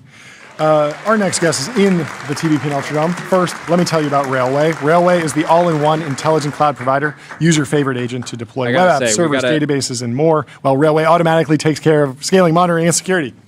We got to make it illegal. If I drop a good one-liner in a group chat, it should be illegal for people not to chime in, react, hopefully get some laughs. Yeah, the like button's just going to be like a circle, whatever. Good to have you here, dude. Good to meet you. Nice to meet you. How you doing? Introduce yourself for those who are not familiar, since it is your first time. My name is Nima Jalali. I'm the founder of Salt and Stone. Okay. And founder and CEO. Yeah, take us back. And I'll give some context. So I met Nima recently moved into my area, and I think we met within like a week of you moving in, and so I haven't even gotten like the full story, even though we've been hanging out the last couple weeks. Cool. Yeah, full story. I was a pro snowboarder. I heard you're from Pasadena. Yeah. Is that right? Yeah. So I'm from La Cañada. No way. Yeah. That's awesome. And so grew up there, was obsessed with skateboarding, and then got into snowboarding and started going to those local mountains. Like Mountain High, Big Bear. No, like Mount Waterman, and it used to be called Kraka Ridge. Sure. Have you heard of that? Yeah. Yeah, and so back in the day, when I was in high school, we had, El Nino winters. Yeah. Like a ton of snow, and they would actually operate. They don't operate anymore. Yeah. And so I would just get out of school at 12 every day and go up there 5 days a week. Yeah. And I got good and went off and turned into a pro snowboarder. What does that mean? Does that mean like speed competitions, trick competitions? What are you doing? Because there are multiple ways to become a professional snowboarder, correct? More like freestyle. Yeah, like, so there's basically like two paths. There's like a lifestyle guy who's just like going around making movies all the time. Okay. And then there's like the competition track. Yeah. And then there's some crossover. But Yeah. generally there's like you have sponsors in both departments. Yes. But one person is focused on like winning contests, going to the Olympics, Yes. going to the X Games, Yes. doing things like that. Yeah. And then there's the more like guys that might do backcountry or Sure. street or park, but they're focused on producing like parts basically. Got it. I didn't know you knew so much about it. I know a lot. Yeah. I know Yeah. a So lot. I wasn't the contest guy. Okay. I was more in movies and in magazines Oh, and cool. stuff. Yeah. Okay. So went off and did that. How long were you doing that?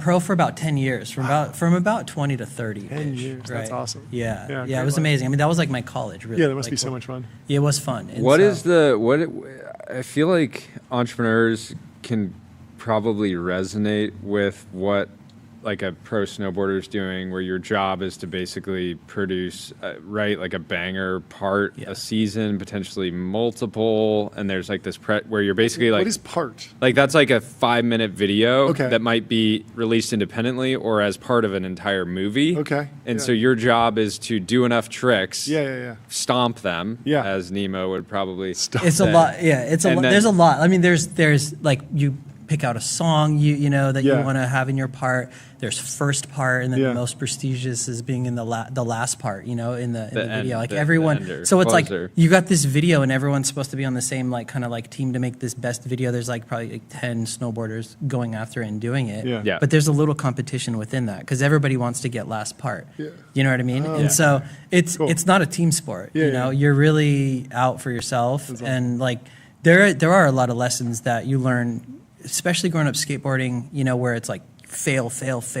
Like trying Yeah. to like learning how to kickflip takes you 6 months of just failing, and then you figure it out. And so Yeah, then the other thing is these parts come together. It might be like 4 or 5 minutes, right? Mm-hmm. It's just one trick after another, but you're missing. Sometimes they'll include it, but they're missing like the blooper reel, yeah. which is like sometimes you have to fall really, really hard 20 times in a row Yeah. to land the one that you make it look easy. Sure. And that gets cut out. So I feel like there's so many lessons out of that. Yeah. A lot of successful entrepreneurs would have Yeah. failed miserably for years, and then they have that breakthrough Yeah. kind of like product or feature or whatever Yeah. it is. And snowboarding, it's happening on like a day-to-day basis Yeah. where you have like one season, Yeah. right, to put together your part, and you're kind of like racing against Mother Nature in some sense. Can you chase the winter into the southern hemisphere effectively? yeah. Yeah. Yeah, So yeah. you would be. How many days would you actually be snowboarding over a year? I mean, 5 days a week. Like I lived in Tahoe, Mammoth, Utah, and all that, but I ended up landing in Big Bear just because it was like the weather's always good Yeah. for if you want to just snowboard every day and train. Yeah. The weather's always sunny and nice, Sure. and it's not like icy or cold. Cool. So I would just go there Yeah. and snowboard every day, and then fly out of LAX to wherever I needed to go. And Okay. Big Bear is like basically one lift that Yeah. you're just going around and around, and there's You just practice. like The best snowboard 50, part. Yeah. 50 features Oh, that really? you can hit on one. So you like go, Okay. Yeah, and you yeah. might be hiking like Cool. a little bit on one feature. Yeah, But you're basically lapping it. So people that like don't like park go there, and they're like, this is the worst mountain ever. Like Sure, if you're used sure. to skiing in Mammoth Yeah, or yeah. Tahoe or Colorado. Yeah. But if you just want to ride park, Got it. Big Bear is incredible. Jordy, we're gonna have to go, man. I know. Yeah. I know. No, I went through. I did almost like 50 days. I think my junior year of college, a lot at Big That's a Bear. lot. I would just go up and lap the park. Nice. A lot of good memories. Yeah, so it's Yeah, a where do you project. ski It's a in the project that southern you're. hemisphere? What's that? Where do you ski in the southern hemisphere? If it's summer here, Yeah. I imagine that even Big Bear, there's no snow, and so you have to go to the southern If hemisphere. the only time I snowboarded in the summer was going to Mount Hood, where Okay. it was like there's a glacier. Oh, okay. Do you know it's about still, that? It's still snow. I don't. There's still snow, so Yeah. it's in Mount Hood, and they have like the summer camp. Okay. And so all these kids go, and so a lot of it's still- pros go wow. and stuff. But honestly, during the summer, I would just skate. I would Yeah. skateboard. Okay. Yeah. That makes sense. Yeah. Cool. Okay. Okay, so the reason you're here Yeah. is because you built Salt and Stone over the last 8 years. Partially exited this week. I don't know. I don't know which. I know the numbers. I don't know what numbers you're disclosing. But yeah, take us through what was the transition like. I'm assuming you didn't just like retire and immediately start Salt and Stone, or was it effectively instantly? So I had a couple of ventures within that industry, like the surf, skate, snow world.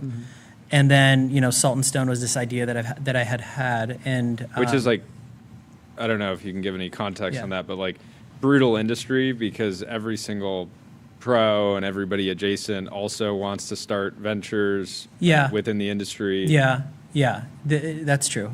But I mean, there's just such a ceiling in that world, unless you're like end up being a Burton or a Quicksilver or something like that, right? Yeah, and even those brands have struggled. Totally. So I knew I wanted to do Salt and Stone, and I wanted to do something on my own. To be honest with you, I had I had business partners and everything, and I wanted to just see how far I could go if I just went like all in, 100%, like not have to, worry about waking up at 2 a.m. and doing emails and just going so hard, and just I could justify that if it's just like all me and I'm just like going for it, and so and so transitioned over to that full time. And it's been just a rocket ship, man. It's been such a great Yeah, journey. you guys did 165 million last year. Yeah. Scaling still. What was the first product? The first product was sunscreen, actually. Okay. Yeah. So sunscreen was Which again is like a brutal. I would say, like from my perspective, sunscreen's like a brutal category because like a lot of people use it throughout the year, but like much fewer people actually are using it enough to like need to even be on a subscription. And then oftentimes you're buying it like just in a random hotel, like, retail store because you're on vacation. Anyways, but yeah, how did that go? I always wanted to do deodorant, and sunscreen was it just happened faster as far as searching for the perfect, chemist, contract manufacturer, and all that stuff to bring it to life. And so sunscreen came out, the brand was profitable from day one.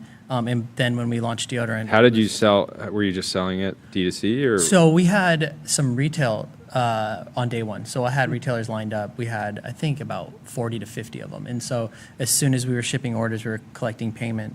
And so, I funded it out of my own pocket to start, but was able to pay myself back pretty quickly. And the business. Were those 40 to 50 stores, were those individual stores or chains? Or they were individual stores. Individual for the stores. most part, yeah. Wow. Yeah. And then it was when we launched deodorant was really when it, stores started coming to us. Yeah.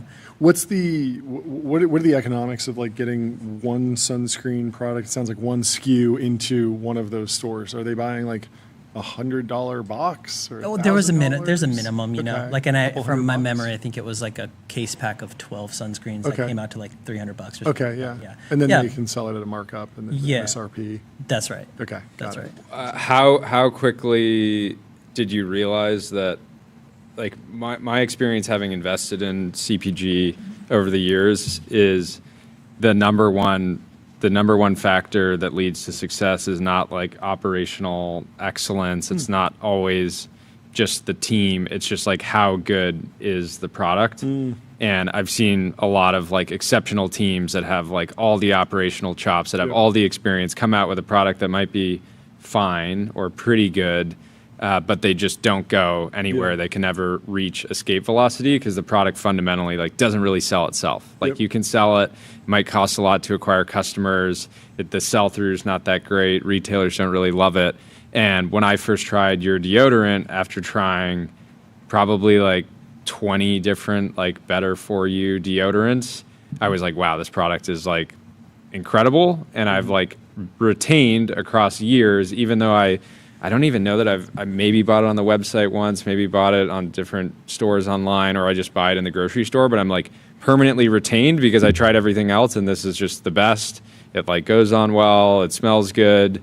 And so I was just like sold off of that, and you didn't need to be like the best at like email marketing to me or like have the best like retention flows, because I was just like, it's a good product, I've tried everything else. And so I'm wondering like how quickly you realize that from like a product development standpoint, how much of like what is your ethos around product development, when is a product ready to actually go to market versus just still in that kind of testing phase? Yeah, that's why we launched sunscreen before deodorant, because we were just trying to get everything perfect, right? And so we did something in deodorant that hadn't been done before, especially in clean deodorant, whereas deodorants before, didn't smell the way I wanted to, right? Like they didn't have these sophisticated scents, and clean deodorants didn't work, or they weren't really like a pleasurable experience to use, and they certainly didn't look good. Like they'd be like mint. Yeah, like, I don't want to smell like toothpaste. Yeah, exactly. It's like, why shouldn't it smell as good as your perfume or cologne, right? And so just hitting it on all cylinders and making sure it's, perfect. And for me, I was really making it for myself, right? Like, what do I want? And it turns out what I wanted was like what everybody else wanted, so. Yeah. Did the company ever almost die? No. I love this story. It's been a dream come true run, man. It's been fun. It's so funny because like the classic philosophy and we died 25 adventure is times. just like, here's this time we almost died, and in talking to you, like getting to know you just recently, it just kind of seemed like it was just like permanently up and to the right, and you told me one story that was like not like kind of annoying around on the capital side, but nothing that was like, it didn't feel like you experienced that much hardship. You kind of just one-shotted entrepreneurship. That's amazing. And it's so crazy because I know so many. You started the company at like the peak of the D2C boom. Like What this year? was the time. This was 2017. 2017. Right? And so this was the time that like everyone was like Red Antler like brands. Red Antler, Gin Lane Gin were Lane. just pumping out brands. There Yep. was so much capital So many. flowing I'm sure you in. had There was many competitors. there was like a VC backboard. Yeah, there was a school on the East Coast. I forget the name of it, but they had like an MBA program that was like every It's single. Harvard. Not Harvard. It was one. No, there were a lot of MBAs that were. Yeah, there was being I'll just every make a D2C person product. in an MBA program would be like, I'm building a D2C brand, Yeah. and they were just picking. And there were off some all really these categories. good outcomes that people were tracking against, like Dollar Shave Club and Harry's, and there were a number of companies where it was like, oh, they did Warby Parker, they raised money, they did the VC playbook, and it sort of penciled out for everyone. But then later people realized, like, oh, those were more like one-off exceptions to the rule, where you get a Unilever who gets excited and buys a Dollar Shave Club for $1 billion, and maybe doesn't wind up realizing $1 billion of value because it's just a young company. So Yeah. tricky. I mean, honestly, I feel like it's just the power of a founder who's just going to be relentless and go up against the big guys, right? Because I interview people from the big guys all the time, and I'm shocked at like how sleepy some organizations are, right? Yeah. And so if you even have a team of 3 people that are just relentless, and you guys know from like what you guys do, Yeah, it's totally. like you can't compete with that. I don't care how much money you have or what incubator you're in or what VC starting you. It's if you have a founder who's just going to be relentless and How did the approach to funding evolve? Like, because you said you were like profitable from day one. You did raise at a couple different points a little bit of money, but did you care about maintaining profitability, or did you ever go through periods of growth where you thought, okay, we can burn a little bit here to get to the next stage? We've always been profitable. That's always been important, right? I just want to make sure the bank balance is growing. The raises were secondary, right? It was me sort of taking chips off the table. The business has just been so profitable that we didn't really need to inject it with money, And so it's a healthy business, man. I'm blessed. And Venture capital, not really my cup of tea. No, it's just so crazy. I mean, it just goes back to you guys nailed so many different elements of the product, and yet I know people that started deodorant brands during that same period that just didn't go anywhere. it's So what was weird the how early these- team like? The early team? Yeah, Well, yeah. So you have the idea, solo founder, and you mentioned co-packer. Did you work with a formulator? Did you hire a salesperson first, operations manager, somebody just to help you, personal assistant? Like, what was the stack? Yeah. So first 3 years was myself, just myself, right? And then for that, it was really working with contract manufacturers, chemists, but also, bouncing off my internal network on like, hey, I got this deodorant sample, like people I trusted, their taste and what, here's the goal. This is what I'm trying to achieve here. Like, let's test it. And so that myself, my wife, like constantly we're smelling each other's underarms, Is it working? In the lab. Yeah, Proofs in the pudding. it was just relentless, man. It was like we know what we want in a product. We see what else is out there. We have all the other products on our shelf, right? Yeah. Like to just see what they're like. Yeah. Let's make something better. Yeah. Right. And so And then 3 years in, I hired somebody who really took on all the ops, all that stuff off my plate. That's not where I excel. Ops and like finance and like all that. I'm more brand, product, totally. anything the customer sees. That's what I love. And so when she took all that, and she really excels at that stuff, and it was me and her for like 3 years, 4 years after that. Wow. Or like 2-3 years after that. Still that's just when a couple people. Wait, so this is just like the two of you guys. 2022 and you're still 2 people? No, 2019. No, it was like, sorry, my years are, 3 years solo, 3 years with 2 people, and 6 years No, it's then like we yesterday. Then we started hiring. So she came Okay. on board, and, Yeah. and it really, I saw how it would really excel the business, and I got to focus on what I like to do. Totally. She came in and crushed it way better than I could do on the other stuff, 3PL, logistics, all that stuff. And then I saw power of team, and then from there we just started hiring people, and then just got the confidence to keep hiring as you know, because the more we hired, we hired the right people. Then the business kept growing and growing and growing, and then all of a sudden it's 166, and we're the best-selling deodorant on Amazon. And how big is the team now? 50, 55. That's still really tight. It's really tight. That's really good. We have a high bar for Yeah. who we bring in. Yeah, that like makes it's, sense. you know, we'll interview people and I'll know within 5 minutes. Like, are you in the office or remote? no office, all remote. Office, all remote. All remote. Yeah. This is like the most insane story. It's like It's you so know, good. most of the time you get to this Yeah. moment and just like the most battle scarred founder. I'm telling you, man, we're blessed. It's been a fun ride. Okay, so walk me through the product portfolio expansion, how that happens, and then are you subdividing sales reps by region or vertical or channel? We don't have sales reps. You don't have sales. No. Sales reps? Never heard of them. So here's the Product thing. sales Here's the stuff, thing. okay, Like yeah. you got to create a brand that the retailer wants. Yeah. Right. So they Like call you don't you. want to go and just like push something down a retailer's throat and have your sales guy knocking on the door and all that stuff. And so that was it. Like really focusing. Like this wasn't all just like, oh, it's just happening. It's happening. It's like an obsession, right? Yeah, yeah. Like I turned into an advertising expert for like 6 months. All I did was want us to have the best ads, the best digital presence, right? And like create a brand that the retailers needed to have, right? And then from there, then those retailers need to have you. What was and they that come knocking on the door? What was that advertising process like? Were you reading Ogilvy, looking at the grades? It's just looking at watching all everything? all the competitors, seeing how they do, right?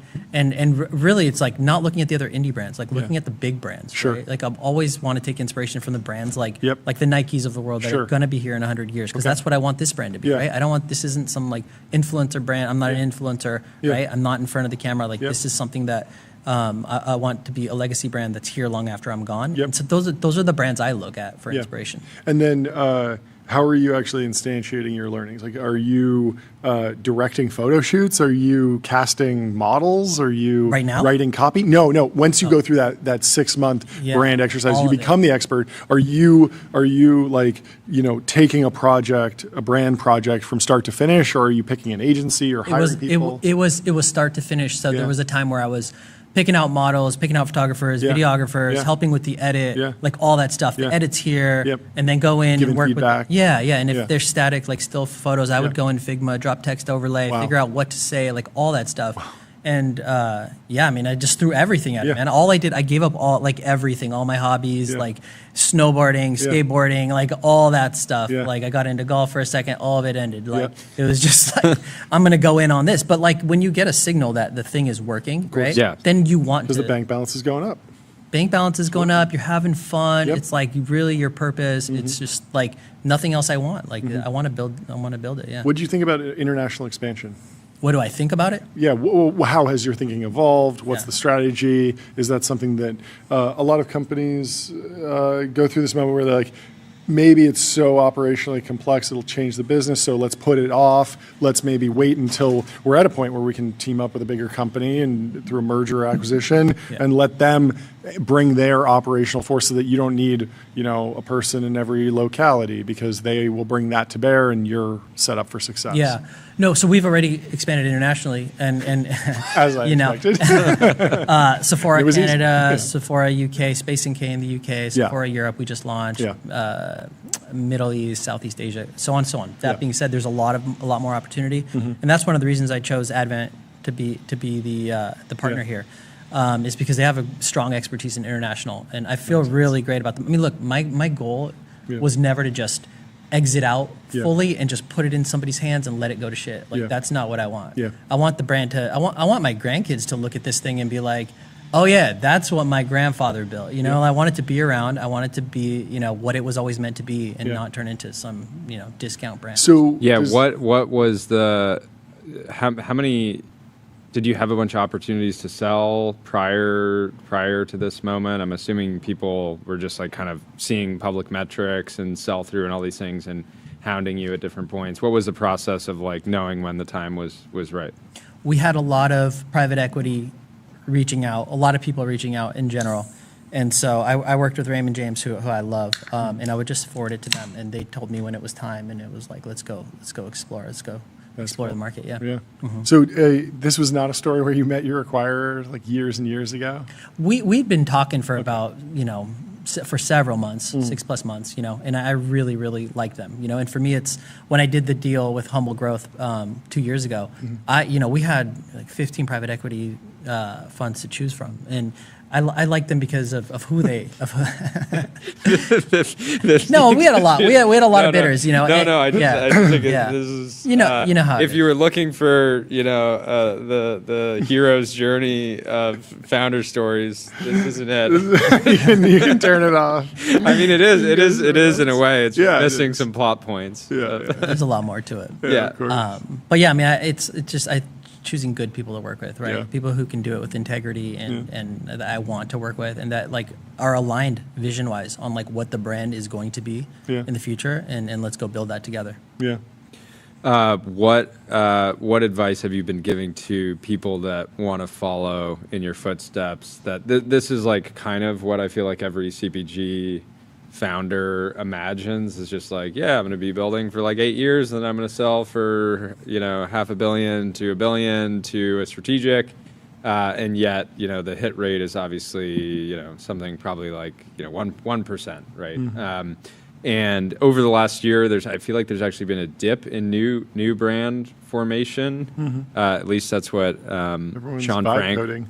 Frank was I think mentioning on I think at the end of last year, and his point of view, he's the founder or the CEO of Ridge, and he's like, okay, in 2 years, are people going to want new brands to choose from? And his point of view is like 100%, right? Like there's constantly a desire for newness and that kind of founder-led product development approach that made Salt and Stone what it is today. So, yeah, what advice are you giving?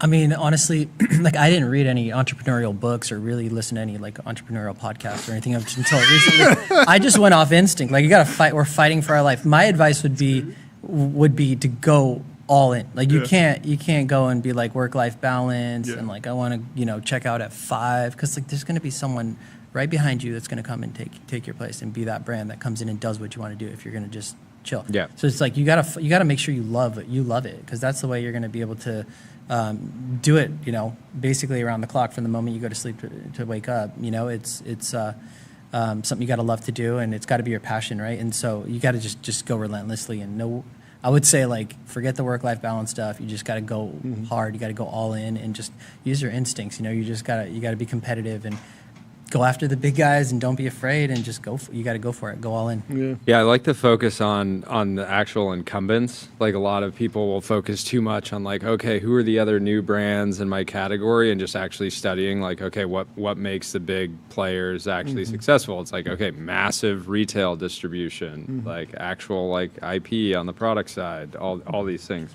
Yeah, I mean, for us, it feels like in beauty, there was such a playbook. Like every brand looked the same. All the content was the same. It was like pay the influencer, have the influencer talk about the product, post it on your social, like over and over again, and that's the playbook. And I didn't even know anything about beauty, really. Like I'm a skateboarder. You know, I don't come from beauty. I like fashion brands. I like, you know, lifestyle brands. And so coming in and just being inspired by, you know, the Nikes of the world, the big brands, instead of looking at beauty, I think played in our favor, because we came out and it was like, oh, this is different, you know? Did you do any like community marketing? ask that. Because sometimes there's a brand that I love.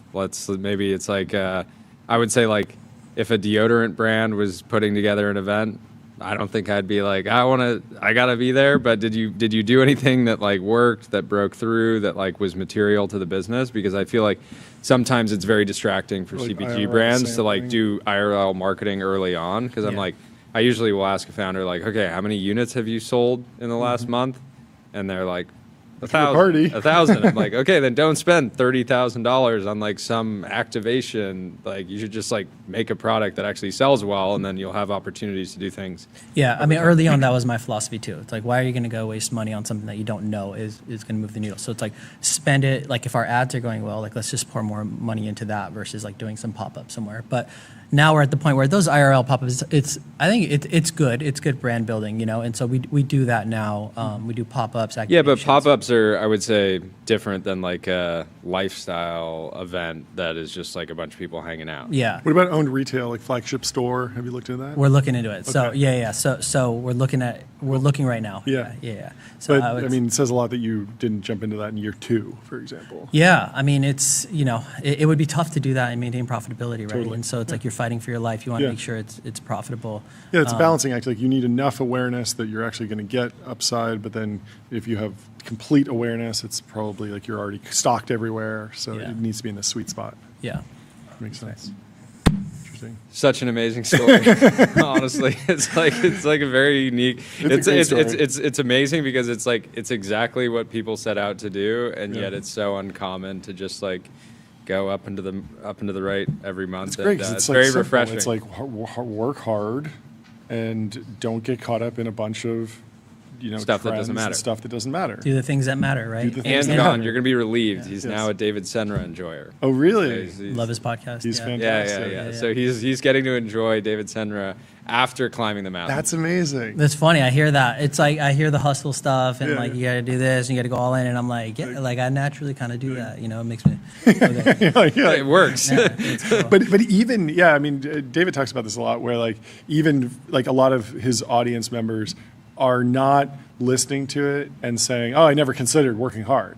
They're saying like, a reminder. Yes, it's a reminder. It's a meditation on their current philosophy, and then it's a bunch of other examples and just confidence to continue being different, because there's a lot of people, as simple as like focus is, there's a lot of people that feel pressure to continue their Oh, golf I need game. to have this super complicated 7-part strategy. that when it's like, oh, and then you also just just like the work-life balance thing, like there's a lot of pressure to not be that person who's turning down invites to the golf trip. Right. And that's and so the Founders podcast definitely like reinvigorates you to like add more confidence that you're not crazy, you're not the only person doing this on earth. There are 100%. people. Yeah, I love his passion. It's great. I'm gonna introduce you guys. You guys are gonna have a lot of fun. This will be It'd great. be great. I can- But I mean, brand wise though, we're just getting started. Honestly, it feels Yeah. like that, you know. And so Yeah. this partnership's exciting, and can't wait to keep building this thing. Yeah. Amazing, dude. Congratulations. Dude. Thank you. Yeah. Thank you so much for taking the time to come chat See you with back us. at the ranch. This was great. Let me tell you about Phantom Cash. Fund your wallet without exchanges or middlemen and spend with the Phantom card. And let me also tell you about Vanta. Automate compliance and security. Vanta is the leading AI trust management platform. Let me get my headphones back in. Back to Our guest. A lightning our next round guest. of yes. sorts. Yes, we have John McNeil, the author of The Algorithm, in the Restream waiting room. I love that everyone's getting me to watch. What's going Put on? my IEMs back on. How are you doing, John? Hi, guys. Sorry. Hey, how are you? I need to adjust my headphones. Great We to just- meet you. Great to have you on the show. There we go. We're Yeah, same. having a lot of fun over here. We just had a friend of mine, Nima, come Yeah. tell a story. He just exited. He has sort of a company. one-step algorithm. Yeah, his algorithm was just like focus, work hard, and he one-shotted entrepreneurship. He was like, I think I'm going to just be a solo founder. Then I think I'm going to build remote. Yeah. And then scaled to 165 million of revenue in 8 years profitably. And then Jordy asked him, like, did the company ever die? He's like, no, we were always not profitable. die. Did it ever almost Come die? close to dying? He's like, no death scares. No. It was like the, No. the opposite of Elon. Yeah. But, that's the beauty of the show. We go all over the place. We like to talk to, entrepreneurs who have all sorts of different paths. And fortunately, we have someone here who can tell us about Elon Musk's journey, which has been much more tumultuous. But why don't you start with the introduction and how you got to a place where this was the book that you wanted to write? Yeah, I wanted to tell the story of how like Tesla and SpaceX to a certain extent work on the inside. Like and I asked Walter Isaacson when he was writing his book on Elon, like, why don't you tell the story of like how Jobs runs Apple? Because there's a really specific way Jobs ran Apple and his other companies. Yeah. I said, same with Elon. There's a really specific like operating system and way inside of Tesla. Why don't you write about that? And Walter said, I don't write business books. Yeah. Yeah, right. I write character books. Character books. So he turned to me and said, you got to write that book. Yeah. And so that's the short answer. When Walter Isaacson tells you to write a book, you write a book. You better listen. Okay, so talk to me first about the process of distilling the work philosophy, how Elon works inside of Tesla, and then actually take me through the algorithm, the steps, because people hear things like first principles, engineering mindset, but I think all of that is pretty vague, and I think you can concretize it for us pretty well. Yeah, so basically this framework came from two things. One was all the mistakes we made. Yeah. So you talk about tumultuous, a lot of that was self-caused. Yeah. And we would do like postmortems and say like, how the heck did we get ourselves in this situation? Mm-hmm. And let's not do this again. Yeah. And so what's the principle that would keep us out of the ditch? Mm-hmm. And so that's how the algorithm got developed. And it was with the goal of pushing decision-making out to the edge. Yeah. And so we wanted two-way door decisions, make those at the edge, and here's the framework you can use. Mm-hmm. And it turned out the framework drove innovation too. Mm-hmm. And so it starts with no surprise, simplifying. And the first three steps of the algorithm basically are you got to simplify. So the first one is you question every requirement that you're given. Mm-hmm. Is it a requirement of physics? Is it a requirement of safety? Is it a requirement of law? Mm-hmm. And if you can't answer yes to those questions, then you got to consider deleting that requirement. Mm-hmm. So example of that is we were trying to sell $100,000 things online. Nobody had done that before, sight unseen. And it took 64 clicks to buy a Tesla. And 44 of those clicks were in the auto loan and auto lease documents. Whoa. And it turns out an auto loan document is 12 pages of paragraph after paragraph after paragraph of how the bank's going to basically kill you if you don't pay. And so I asked the lawyers, can you come back to me and tell me how many of these paragraphs are a requirement of law or regulation? Mm-hmm. They came back not much time later, and they said, none. Whoa. And I said, what do you mean? They said, none. All of this stuff, all these paragraphs were inserted by well-meaning corporate lawyers who are trying to save their company's necks. Mm-hmm. And none of this is a requirement of law. And I said, so literally I could get down to a one-page or maybe a one-paragraph loan that said, here's how much the car is, here's how much the interest rate is, here's the time period, here's the monthly payment. That's 4 sentences. And so like we did goofy stuff like that. We would question a loan doc. Yeah. And it turns out that if you eliminate 44 clicks, you sell a lot more of these $100,000 things online. Yep. And so that's the first step of the algorithm is just question every requirement. Second is that you make the new thing or the new product as simple as possible, fewest steps, delete everything that the customer doesn't pay you for. Yeah. And then you speed it up because speed reveals all kinds of warts. And if you can make something go fast, it's got to be simple and it's got to be really good. So good, fast, and cheap is actually false. You can get all three. And then this sounds nuts coming from a Silicon Valley perspective, but you automate last. Mm-hmm. And it's not so nuts when you consider like how DoorDash started 5 Stanford CS majors in a dorm room. They put up a PDF with a phone number so that they could figure out the workflow of the business before they automated anything. Same with the Amazon guys. They put up a web page to order books, but they had no fulfillment capability. So they ran down the street to a bookseller, bought the book you ordered, dropped it in a box so they could learn the business. And we found this time and time again. When we automated first, like the Model 3 production line, we automated at first and it never worked. And so the only way we could save the company was to build a tent outside the factory and start building Model 3s by hand. And we learned automate last over and over and over again, and it became religion. So that's the 5 steps of the algorithm. Yeah. There's been a lot of speculation about the next Tesla vehicle. Somebody was proposing a car with 3 sets of doors for big families. That doesn't sound simple. The Roadster that flies. There's the Suburban, the Cybertruck turned into a Suburban. What's the product that you want? I do want the Suburban. Yeah. Here's why. Like when you go to Tokyo or you go to China, they have these like really tricked out minivans. Yeah. And they have every feature. It's like sitting in the best man cave ever. And I want that car. Yeah, I think that'd be a good one. Yeah. What do you think translates from a hardware company with very sleepy incumbents, thinking of the car industry, the space industry, what translates to software development, artificial intelligence, app building, social networking? What's going to transfer of the algorithm of the Elon way of working, and what might not? That's a really good question. I think what transfers, these principles transfer of like simplify and kind of go slow to go fast as you're developing like the software, basically your first architecture, what the software is going to look like and what it's going to do, and really determine like what are the key features or value we're going to ship, and just concentrate like heck on that. Like keep it simple first. And a lot of people have talked about this as a minimum viable product, but I think that's still really true. And then try to make the product as perfect as possible. Yeah. And like you take Claude right now, the reason Claude code is winning is because it is the best. And that came out of long discussions about how to simplify the architecture so it could actually do things that Codex can't do, that Cursor can't do. And I think that's the piece that translates, like simplify down to the 2 or 3 things you absolutely have to crush, and then literally go crush those. Yeah, within Tesla, is there a noticeable bifurcation between the software engineering orgs and the hardware engineering orgs?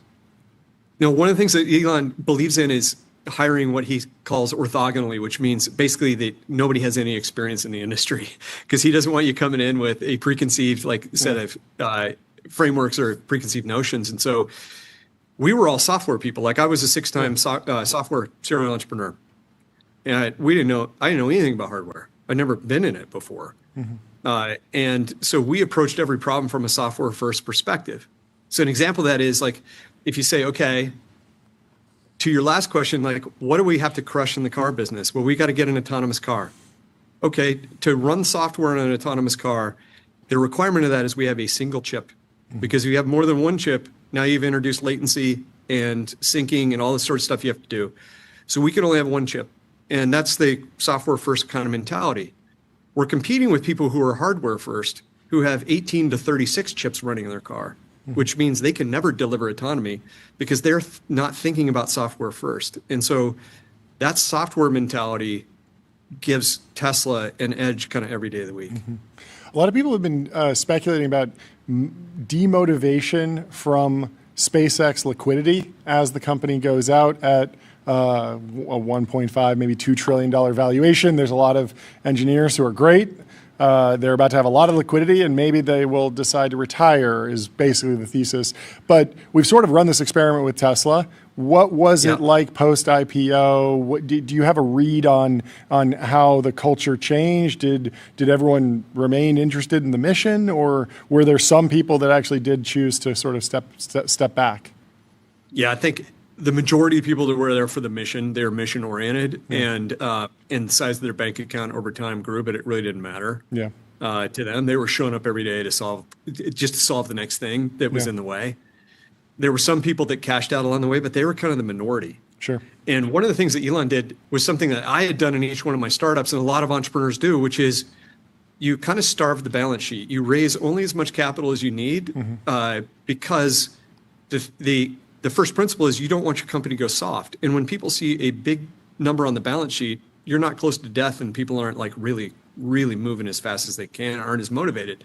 So even after we were public, we operated Tesla on a quarter's worth of cash, believe it or not. Whoa. And I kept saying to Elon, like, I would like a little breathing room. He's like, no, like we got to think about this. Like when we're young entrepreneurs, like if you're 2 steps from death, you operate differently. So, but I was like, man, we have a quarter's worth of cash, but we have 70 days of payables. That means we have less than 3 weeks of cash. Like this is tight.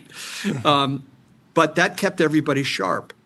And what we started to worry about was post like Model 3 and Model Y, when we actually started to generate cash on the balance sheet, like how we could make sure the company stayed sharp. And SpaceX has had this advantage of that for a long time, and Gwen and Elon are going to have to manage this now post IPO. But my sense is most people are there for the experience of working in a Musk company is that you are literally on the biggest challenge you've ever faced in your life and with the best people, and you're doing the best work of your life. And so that's what keeps most people engaged. It is not the balance in their bank account. How do people stay engaged and so laser focused on like a singular mission when Elon has like a new hot thing every 6 months maybe? And there's like, it feels like if he were to share that cultural tenet of like, try and solve every problem that humanity faces with the rest of the organization, you would have a very scattered organization, but that's not what we see. So how does that dividing line happen?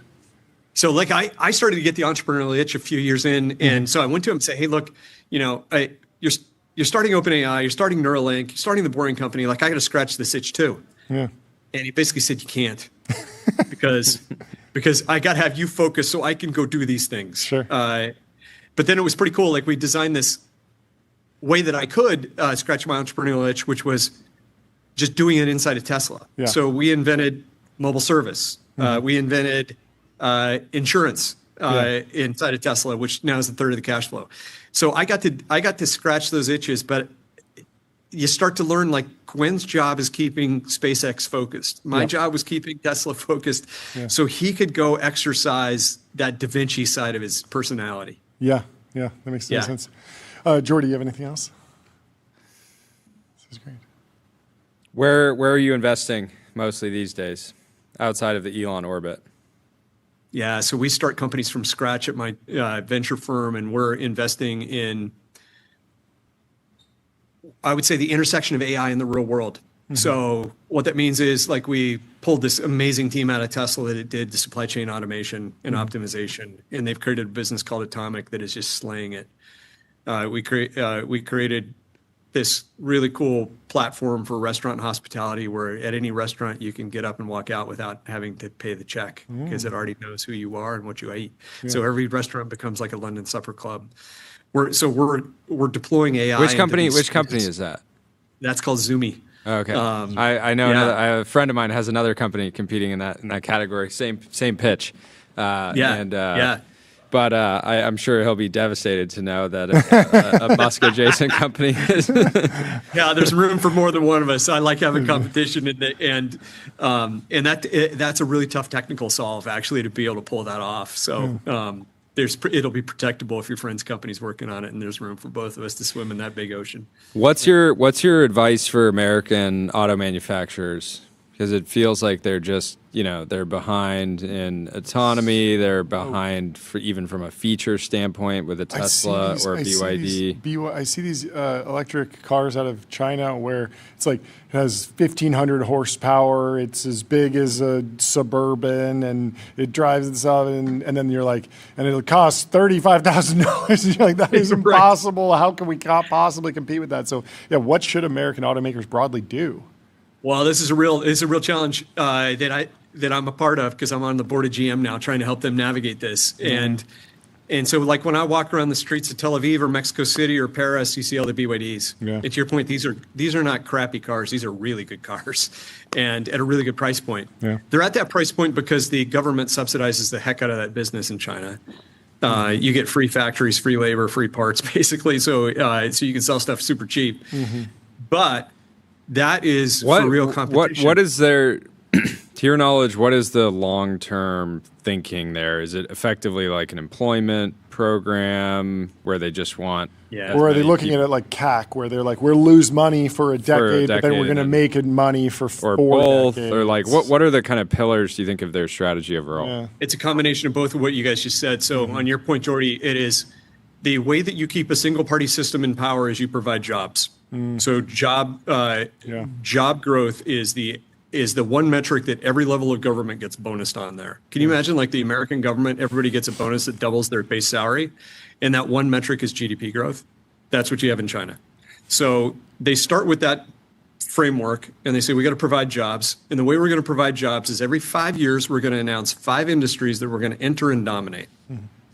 And the third pillar of that is then that they subsidize 100 market entrants to come in, and then they let evolutionary biology take take its place, and may the best person win. And so they get down to the top 3 or 5 competitors that are winning. So in this case, it's like BYD, Geely, NIO. And they say to those competitors, now we're going to consolidate all of the capacity that we've created with these 100 companies under you 3. You get it for free. Wow. And your job now is to export and dominate these markets. So they've gotten subsidies to get started, subsidies to operate, and now they're getting capacity for free. And they've proven themselves as the winners in a hyper-competitive market. And now they go enter the rest of the world where the competitors are soft. And that's their formula. And they run this formula across all kinds of industries. They run it in solar panels. They run it in TVs. They run it in bicycles. They run it in electric cars. And it's a very powerful flywheel they create. But those are the 4 pillars. They're also starting to buy legacy brands. Have you seen this? That's where it gets really interesting because Volvo? I think they own Volvo. Yeah, so like people talk about, are Chinese cars coming to America? And my answer is they already are. It's called Volvo. Yeah, Volvo is owned by Geely. And Zeekr is providing now the new Waymos that are hitting the road because Jaguar stopped the I-Pace production. So the new cars you're going to see are Zeekrs. So we already have 2 Chinese cars that are on the roads in America. This is not like a theoretical; it's an actual thing that's happening. We interrupted you as you were explaining, like how you're kind of advising GM and what American manufacturers need to do to actually or even America broadly. Yeah. Considering they're coming for every physical. Like, should we fight back, or is this like Happy Meal toys where it's like not that big of a deal that they're over there? I think it's a big deal. The answer to that, John. I think it's a big deal. So the auto industry is 5% of GDP in the U.S., but let's consider you're in Germany, it's 29% of GDP, or it's close to that in Japan. Like, you can't let your car industry go because there's so much GDP's tied up in it. So that means we got to compete, and competing means we got to have like super compelling product. And we've got to have super low cost manufacturing. And what's a little scary is like Amazon invented this thing called the lights out warehouse. Yeah. And it's lights out because the warehouses are so automated, there's no humans. So therefore you don't have to turn on the lights. The Chinese already have lights out factories. So like Xiaomi has a lights out factory where raw materials come in one end of the factory. There are no humans in the factory and finished cell phones come out the other side. That's crazy. And there's like a couple of electricians and plumbers keeping the thing running. But the plant manager is actually an AI that's running the plant. Yeah. That is something America's got to get ready for. And to get ready for it, we need a bunch of manufacturing engineers. And Tim Cook says this all the time. You could gather the best manufacturing engineers in the country and they would fit in the auditorium at Stanford. Yeah. If you gathered all the manufacturing engineers in China, they would fit in 3 Stanford football stadiums. Like we are so outgunned on the manufacturing engineering, and that's where we've got to like shift this fast. But that's got to be a demand pull from places like GM and Ford and others who are moving diligently in this direction. And is the answer like literally Stanford? Like, does Stanford need to be training those folks specifically, or is it more money for trade schools or online courses? I think it's all the above. Okay. Like, it's all the above. Like, Stanford needs to be training them. So does Purdue. So does Illinois. So does Michigan. So does Penn, et cetera. Like, we got to put a focus around this and really bring supply chains into the U.S. So that we can have a fighting chance of not only building super automated factories, but super efficient supply chains next to them. Well, hopefully we can execute. Thank you so much for at least laying down the algorithm and showing people how it can be done. And we appreciate you taking the time to come chat with us. Fantastic to meet you, John. Feel free to pop on the show whenever you feel like it. Yeah, we'd love to talk to you Same, more. guys. Really good to talk to you. I'm a big fan, so thanks for having me on. Thanks so much. We'll talk to you soon, John. Great hanging. Have a good one. Let me tell you about Plaid. Plaid powers the apps you use to spend, save, borrow, and invest, securely connecting bank accounts to move money, fight fraud, and improve lending now with AI. And without further ado, we have Kari from Linear in the Restream waiting room. Let's bring him into the TBPN Ultrasound. How you doing? What's going on? I'm doing great. How are you guys? We're doing well.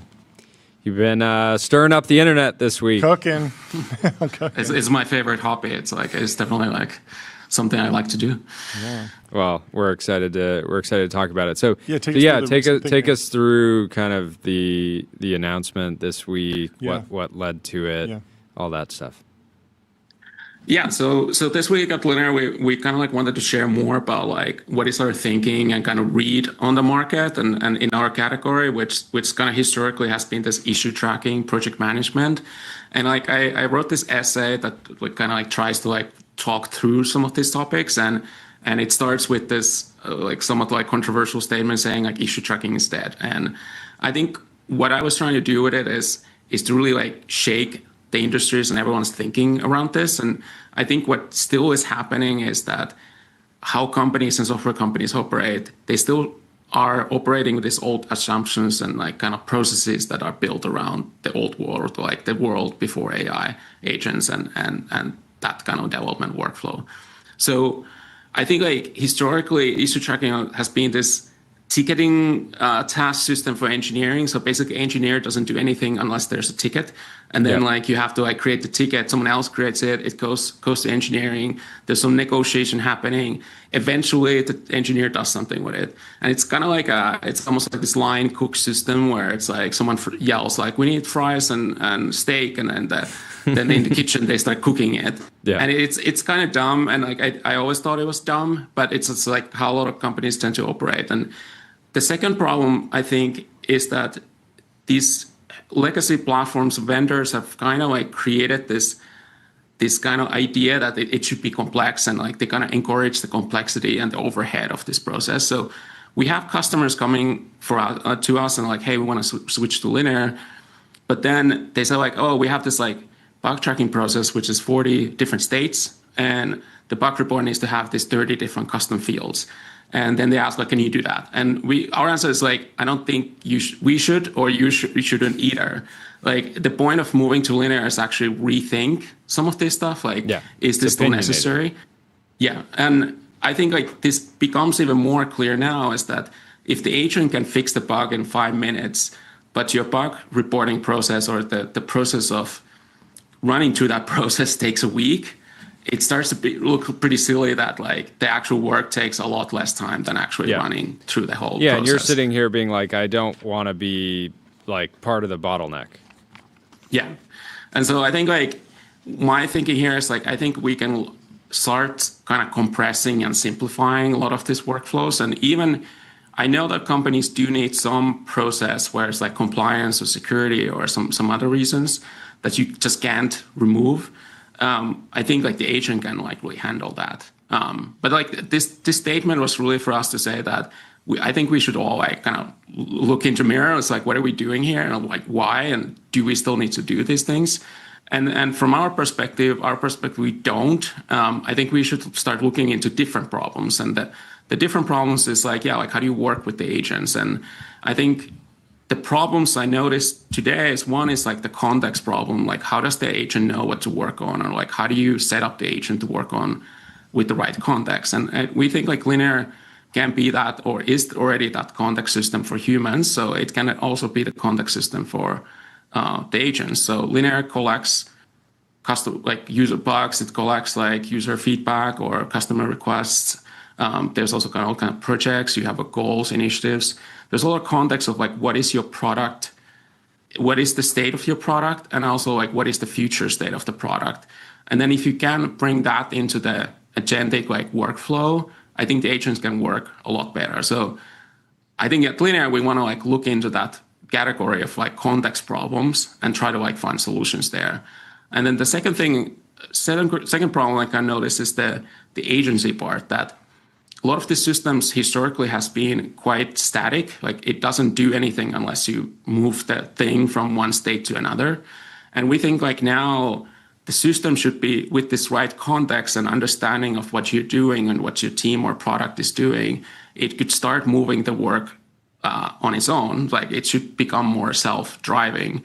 And so for example, this bug reporting example is like, that if the bugs get reported in Linear, they should just like the Linear agent should look at it, like start debugging it, connect to other tools, make a fix, then eventually at the end, like tag in a human to like, hey, can you authorize or verify my fix? Mm-hmm. And so then this like 40 state bug tracking process is now like one state because the human only has to like verify it.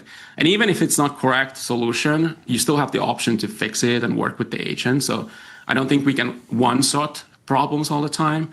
but that's just like the direction we want to go. It's like, is there work that linear could do automatically that the humans don't even have to look at, and at least at the very beginning of the state, and linear could start doing it for you. And the last thing I'll say, like, I think that we are launching like several things over the weeks. We launched this like linear agent, which it's an agentic surface for linear, so you can ask things. You can, like, how I use it is I get feature requests from people, then I go there as like, I wonder what other customers are saying about this problem, and like, can I understand the underlying need? Because I think the problem today starts to become like, if you can build anything fast, the problem is not building things anymore. The problem is like deciding what to build and why, and even understanding like what is the problem. So I think like linear can be a system like where you can understand the problems, shape the problems, and then pick a direction or solution, and then start working on the like have the agent work on it with that like correct context and direction. So and then like in the future we'll also like we're working on our own coding agent, which I think there was some like confusion about it, and I think like the goal there is like it's more like a wrapper around this existing coding agents. And what we do there is like we can like dog food our own platform, which we have this like agent platform that third parties like Codex and Devin and Cursor have participated in, and like they have their agents in there. But like because we are building our own, we can kind of like create the capabilities and the tooling and the hooks or whatever we need better, because we also notice the opportunities as we build these things. And we also just generally see that there is probably like situations where the linear coding agent can be better than some of the like generalized coding agents. Yeah, I think it's really smart to you know, if linear had been started 10 years prior, you would have been able to just like add like do the legacy SaaS playbook of like, let's just try to add a lot of seats every month and compound forever, and that was a beautiful existence. And now our entire industry is like disrupting itself, and so you can choose. I think Toby Lutke on David Senra's show was talking about like every category is up for grabs. There's going to be an AI native company in every single category. You can wish that this wasn't happening, or you can decide to be that company. And the mature, hard thing to do is like admit that things are changing, embrace it, rally the team around it, rally your customers around it. I think it makes a lot of sense. How do you think, taking a step back, like what's your view on how like enterprise software categories are evolving? Because I think a lot of people are kind of like waking up to this idea of like everybody wants to be, at least in software development, in the pipeline of tools, everybody now wants to be the same kind of like the same thing. You want to be the place where people go to encourage the machines to do things, right? And kind of do that. And so and how do you see Linear's role evolving? You've been very open to different agents leveraging the platform. I'm sure you'll continue to be, but yeah, how are like software categories evolving in this era of like you kind of need to be selling? Everyone's trying to sell work. Yeah, I don't think I have the complete answer there. I think there's a lot of nuance, and it's like depends on the markets. I do think like that feeling of everyone's building the same thing. I think partially comes from a lot of people are noticing the same primitives and from like the same kind of blocks or pieces of this puzzle, and then they're trying to like figure out like what is the right setup for that, or like what is the right order of those things, and like who is actually the best one to like own part of that puzzle. And I think that's like the feeling probably there. But I think like my thinking is that it's similar to earlier software days too. It's like when people invented databases, now everyone's like, why is everyone making databases? Yeah. Like, well, everyone wants to be a system of record. Yeah. So I think there is like a lot of there can be a lot of shared primitives across products. It doesn't mean that every product still like has the same outcome or like the same advantage or something. And I think like we don't know like how this will all play out. And I think the other sentiment I'm seeing is that there's this like idea of like, let's throw everything out, like no SaaS at all. And I think that's an option, but I think like you can do that, and then you start like inventing stuff back from the first principles, and you maybe end up like in the same spot again. And I think like that's what we see in our space is like everyone's running their agent, and now they have 10 agents running. So then they put them on a Kanban board, which Linear has. And then it's like, oh, now I invented the agent orchestration. Like, no, you invented the Kanban board, which has been like around for like 30 years, but you just put the agent on a Kanban board. So like, kudos to like connecting those two topics, but like, it's not like that. Some things don't need to be reinvented. Like, some things can still work, but like, if you just throw everything out, you kind of like start from the beginning, and then I think it's a long journey to like figure everything out again. Yeah, I got an investor update last year that was just like workflows have been rebranded in the product as agents. And that was a funny moment because I was like, okay, some of this stuff is very new approach to software, but some of it is just kind of of it is just repositioning. I have one more question, but first we got to give a shout out to Russell Smith from Y Combinator. Summer 2012. We're not beating the YCS12 mafia allegations on this show, since I believe we all went through that one. But my last question is, we talk about Linear every day on the show. 75% of enterprise companies are using agents. Have you talked to the other 25%? Like, what is unique about those businesses that they haven't jumped in? Are they just like asleep at the wheel, or is there something unique about their business where they're sticky and for security reasons or some other reason? Or they're using agents but haven't integrated them maybe into their, I'm just human interested workflows. Because it feels like this is such, everyone understands how powerful agents are.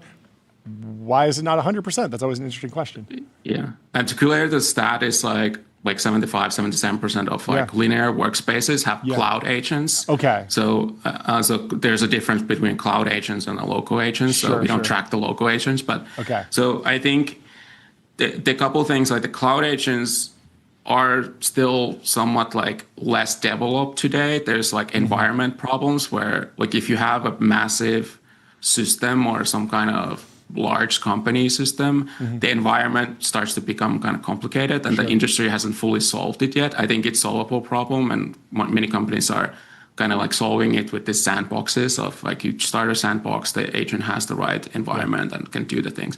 So there's like just like a timing piece, a similar timing piece. Not everyone has like decided to do this and like go into the cloud agents.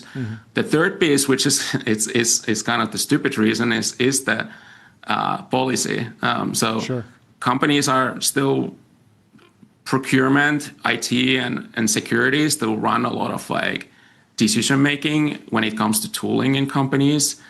And there is a lot of companies that like the employees ask, can I use the agent? And they say, no, you can't. And they don't have like a reason for it, or like we have to evaluate it. And that evaluation takes months. And I think like what the companies need to look into here is like, this has to change. Like you can't the industry is moving so fast, so you cannot have like a many month-long processes to evaluate every single new tool.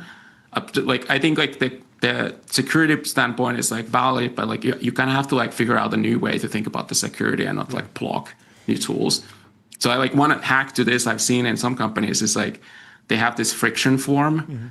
So engineers that want to use feel friction and that they want to use new tools or AI, they form a fiction form, like file a fiction form, and then that escalates it to the higher leadership.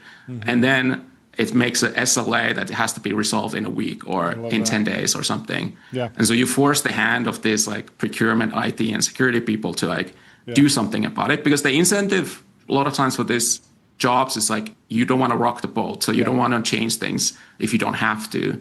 So then like the companies I think that leadership should recognize that like we do have to like allow people to use new tools, otherwise we will kind of fall behind here. Well, thank you so much for taking the time to come give us the update. Always good to hear from you, and we'll talk to you soon. Have a good rest of your day. Awesome progress. We'll talk to you soon. See you. Goodbye. Bye.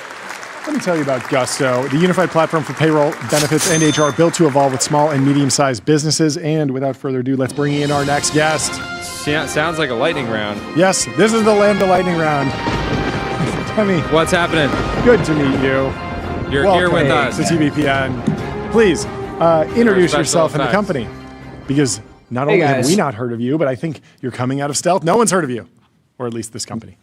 No one has heard of us. I'm Dimi Klari. I'm the co-founder and CEO of a company called Neon Bio. Yeah. In a nutshell, what we do is we genetically engineer chickens to produce medicines inside their eggs. Wow. How did you get into this? What's your backstory? So I'm an aerospace engineer. So naturally, I went into biotech. Yeah, chickens. My co-founder is an evolutionary biologist as well. Okay. I've always been involved in manufacturing of complex things. Planes are sort of one complex thing. These proteins, these medicines are also similarly complex in different ways.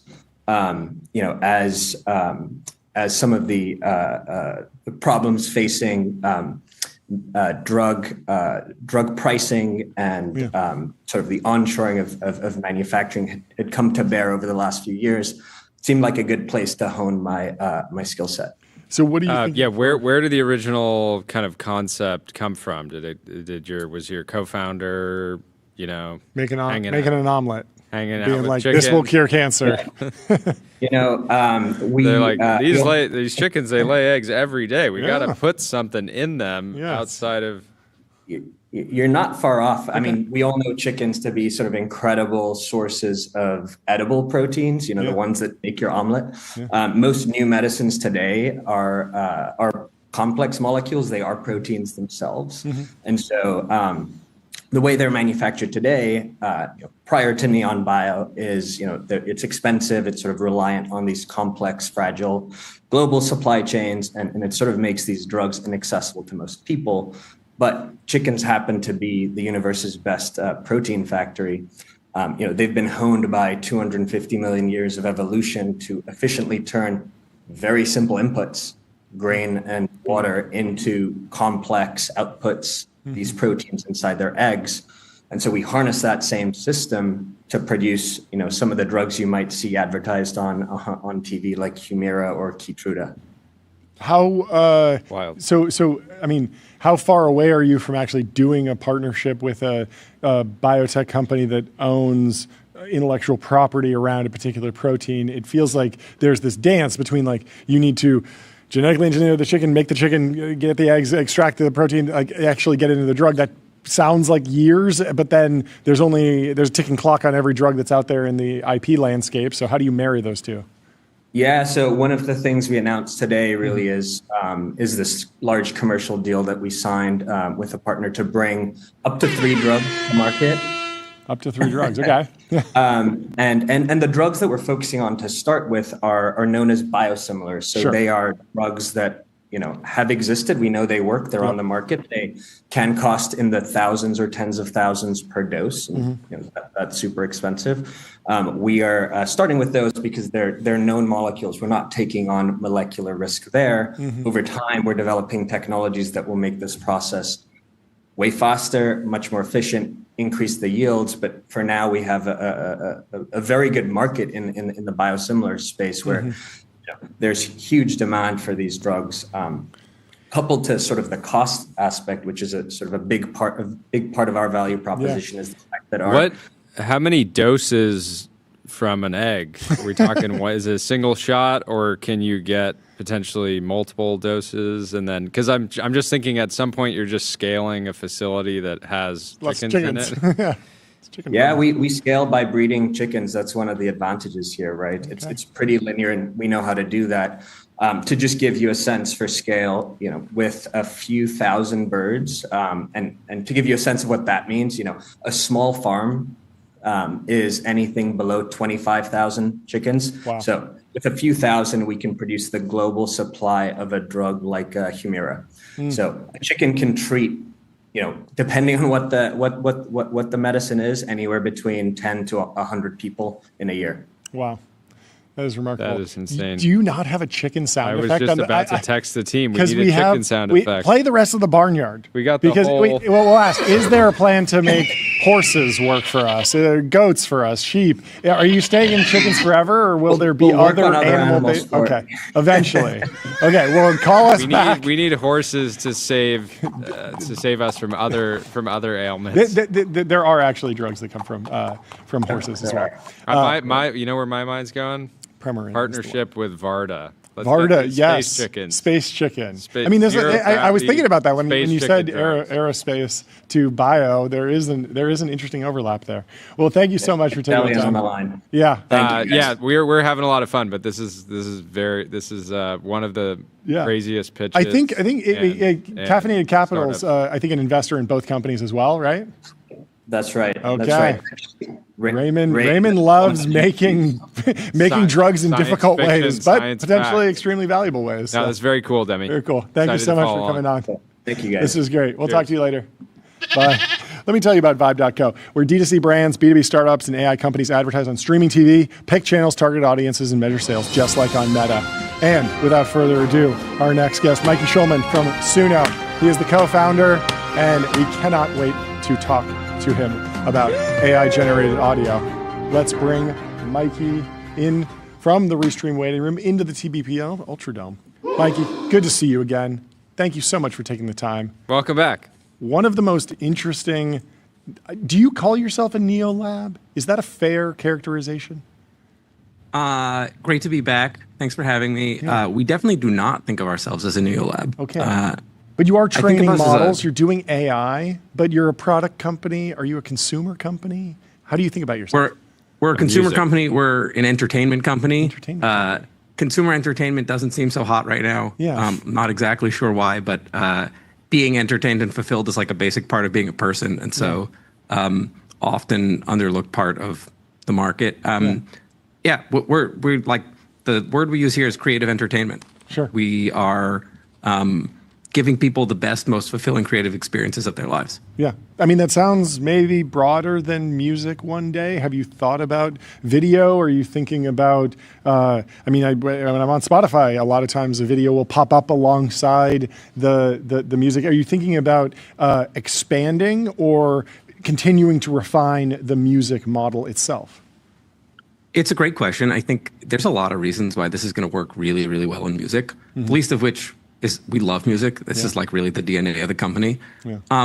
But I think creative entertainment is coming everywhere. And I think about it like this, like I think even Claude Code or all of its competitors are creative entertainment. I don't know how much you guys play around with it, but it's like really fun to build things and it's really fun to use what you build. Yeah. And there's a huge allegory there for music too. Sure. Yeah, that makes sense. The tinkerer mindset. Let's talk about progress since the last time you popped on. You guys growing revenue at all? What metrics can you share? I had heard some rumors. So the growth has been great. You know, a lot of things have compounded, a lot of hard work from the team, and kind of some big step changes in how people engage with the platform. Yeah. So since our last model release, recently we kind of announced that we had hit 2 million subscribers, 300 million revenue, and we're like Sorry to interrupt. And you got cut off a little bit, but it's 300 million of ARR. You said, right? That's remarkable. Yes, that's right. That's wild. Insane. And how much have you appreciated? How much have you appreciated all the other the labs just slugging it out, like while you guys just kind of stay in your niche, focus, and go after what clearly is a massive opportunity, but maybe stays kind of off the radar for some of these other labs long enough for you guys to just run away with it. Truly, I wake up 6 days of the week and I think this is great. We're the only ones really playing in consumer entertainment and I'm really, really excited. And then the 7th day of the week, I wake up and I say, we must be missing something that all these other giant companies know. But I think it's what I said before, being fulfilled is a much elevated state than utility. And everybody is focused on utility because it's straightforward. But eventually, you need something more than that. This is a basic part of what being a person is all about. So we love to focus on it. I love watching people slog it out in other domains where scale and compute and dollars are honestly bigger weapons than they are in music. Yeah. I've been enjoying Suno a lot. Yeah. Throwing on making songs for the team. Yep. It's just it's an amazing thing to just like be joking. And in our use case, we're just like joking around about something. Yeah. And I'm just like, all right, I'm going to turn it into a song. Yeah. It's a lot of fun. But yeah, talk about the updates on the product side, the new voices, functionality, all that. Yeah, it's really exciting launch. We a couple hours ago released a new model. It's our best model yet. We'll make the best music. But I think most excitingly is really gets personal. So you can use your own voice to make music that sounds like you. And if you're not the best singer, it actually sounds like a better version of you. And so there's something beautiful about that. Auto-tune? Yes. It and without sounding too like artificially auto-tuning. Go try it out. I've learned not to try to demo this for people in large groups. People don't like singing in front of their friends. So I'm not going to try that here. And then some other personalization features on the creation side about how you really kind of tailor the system to really know everything that you love. And then also really exciting is the ability to upload a bunch of tracks from off-platform of your own that you can kind of inspire the model to be more like those. And we've seen some amazing things happen from everything from like musicians, film composers, producers to like uploading tracks there and getting the model to really kind of follow their leads. It's like an incredible way to fall in love with a particular thing that you already love. Mm-hmm. I'm super excited to play around with it, John. Yeah, is there? I'm interested in like top feature requests and what we can learn. I don't, obviously you don't want to spill your entire roadmap, but some of the interesting things that happened in image models where you could at a certain point, take an image and basically just replace the background, and it wouldn't sort of regenerate your face. And I feel like there's a lot of opportunity if artists opt in or I have music to say, okay, I want to keep the song exactly the same and just change out the lyrics to do sort of a remix, or keep the lyrics exactly the same and change out the style transfer. And I feel like all of those are maybe it's going to be more of a lift on like the business development side to figure out how to do that. But what are you excited about in terms of increasing the level of control from the creator or the user? A lot of what you said is coming soon. Yeah. I think unlike other media, music has like a very rich history of basically derivatives, remixes, from covers to samples to remixes to mashups, and people riffing off one another is a way to spark creativity. Yeah. It is a way to keep old works alive, and so you'll see a lot of that come in the not so distant future. Yeah, that some of feels it's a already on huge platform. opportunity. Yeah, of course. Something people don't know is like almost a quarter of all songs made on platform are derivatives of other songs on platforms, like a lot of covers basically. And so there's a kind of a social ecosystem around these things. Yeah. What's the B2B side of the business like? We talked to a lot of AI video generation platforms, and it seems like there's a lot of just ad agencies basically that are using the tool at volume beyond the creativity and just the fun of making an AI video for themselves. They actually see it as a way to accelerate creative works on their ad side. And I'm wondering if you're seeing pull from ad agencies saying, hey, we need a new song for this campaign. We have some AI generated video and we're going to partner with Suno on that. We've definitely had a lot of outreach. Honestly, it's just not a huge focus for us right now. Like, we want to delight everyone, like just regular people who love music. Yeah. And we're honestly, like, a lot of the company's DNA is not being, not trying to do the same thing a little bit faster or a little bit easier, but actually to try to do something that is entirely new and like that is changing how people entertain themselves. So there's probably a big business to build, helping people make songs for ads or jingles for companies. Maybe we can work together on a jingle as a side project. But for us, that'll be a side project. What global superstar has embraced AI music the most? And is it Meek Mill? The most? I don't know. There's because you kind of have to go on like a villain arc. Soldier Boy did an AI. The last time we were here, I was telling you, somebody I know in the music industry is like, every artist is using the Suno. Every artist thinks it's amazing. Nobody wants to talk about it yet because they're kind of scared of the reaction from the world and the creative industry and all this stuff. And so it feels like the first one or two people to go in a huge way will get some pushback, and then over time it just is normal. I think it's slowly changing. I don't want to out anyone, but this is a quote that is attributed to me, but it's actually not mine. I'm not this clever. Of everything that you just said, ascribing this is the GLP-1 of music. It's like everyone's on it and no one wants to talk about it. Yep. I think these things just take time. So I'm not gonna out anyone just yet. Okay. But it feels like things are changing. Final question from the chat: are there deep cuts on Suno? I don't know. Deep cuts. What? You don't know what deep cut is? Yeah. Deep cut is like deeply underrated, like from deep cuts in the vinyl. Like everyone knows. Yeah, the yeah. hits. No, I understand, but it's not for me to say like what is good and not good. Like we never want to be the arbiters of good music and good music. And like I have deep cuts of my own that you're gonna hate, like that I made, and I promise you'll hate them. I guess to quantify the question, it would be like, do you think the listener, the plays are less power law distributed than on, say, Spotify, where Spotify probably has like Taylor Swift at the tall end that's driving a ton of consumption? Do you think that your curve of consumption is a little bit more even? For sure, for a couple of reasons. One is that the whole purpose of the platform is actually to enjoy creation, and not necessarily to go and browse for other people's music. It's actually to get inspired to make your own music. And so we actually see people falling in love as much with their own music on platform as they do with other people's music, which is amazing and new. Yeah. So it's more. So the answer is more deep cuts. It's all deep cuts. More deep. It's tons of deep cuts. Yeah. Okay. But in that lens, it's all deep cuts on. I love it. I love it. I mean, obviously not to paint it into a corner. There's a million ways to think about this, but thank you so much for taking the time to come chat with us. Yeah, Always great to catch up. Excited to play around with the new model. Congrats on the progress. Congrats we'll to talk the to you team. soon. Thanks, guys. Have a good one. Let me tell you about Figma. Agents, meet the canvas.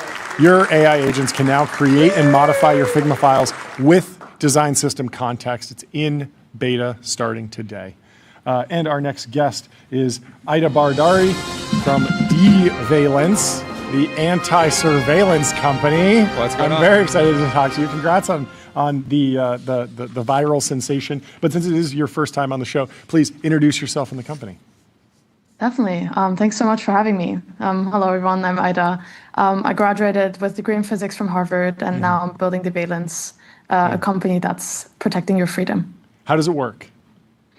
Great question. So basically, we're building on top of existing ultrasonic jammer technology, but what we're integrating here is that we're making it a smart device, which takes in information from the nearby environment and then targets or distortion signals into the direction of where we detect smart devices. Interesting. And then simultaneously, we also have an AI algorithm that makes sure that the distortion signals that we send out use artificial tones and voices that make it hard to decode. Oh, okay, let's take it one more step back. What's the problem? What is the actual problem that people are experiencing today and may not even be aware of it? Yeah, no, I love the question.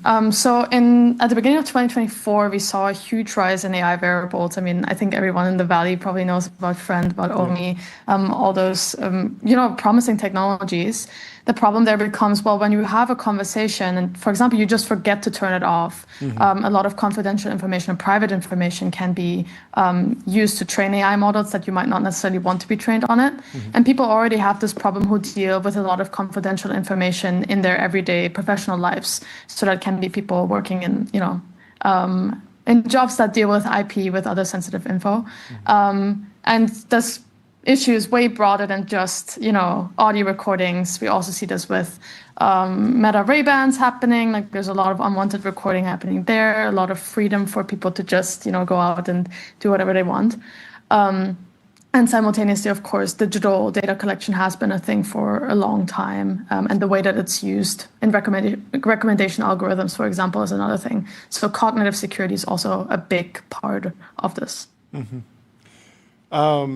how do you not disable someone else's device if you're okay with them using it? I was skiing and a friend had Meta Ray-Bans and he was talking to them and it didn't. I was sort of eavesdropping on the questions he was asking. He was sending texts to friends and whatnot, and he was fine with me hearing it. If I was wearing this device, wouldn't he just not be able to use his device? In this particular case, I mean, if you don't mind, then you can just turn it off. Okay. That makes sense. So it's very easy. It's like an on-off thing for you to like genuinely be in full autonomy over it. Okay. And then what's, obviously it sounds like you launched pre-orders. Who has been buying? Is this corporations that want to make sure that because you could imagine, cell phone jammers exist and Faraday cages exist. Like there are ways to secure a property. Is this just privacy conscious individuals? Is this a direct consumer product mostly? So for the pre-orders, it's been mainly consumer facing, which means that a lot of people who have pre-ordered it are in the range that, the price point allows. But we are working to like make it accessible and affordable to everyone because we really believe in the mission that everyone who wants autonomy really and agency over the data, they should have it.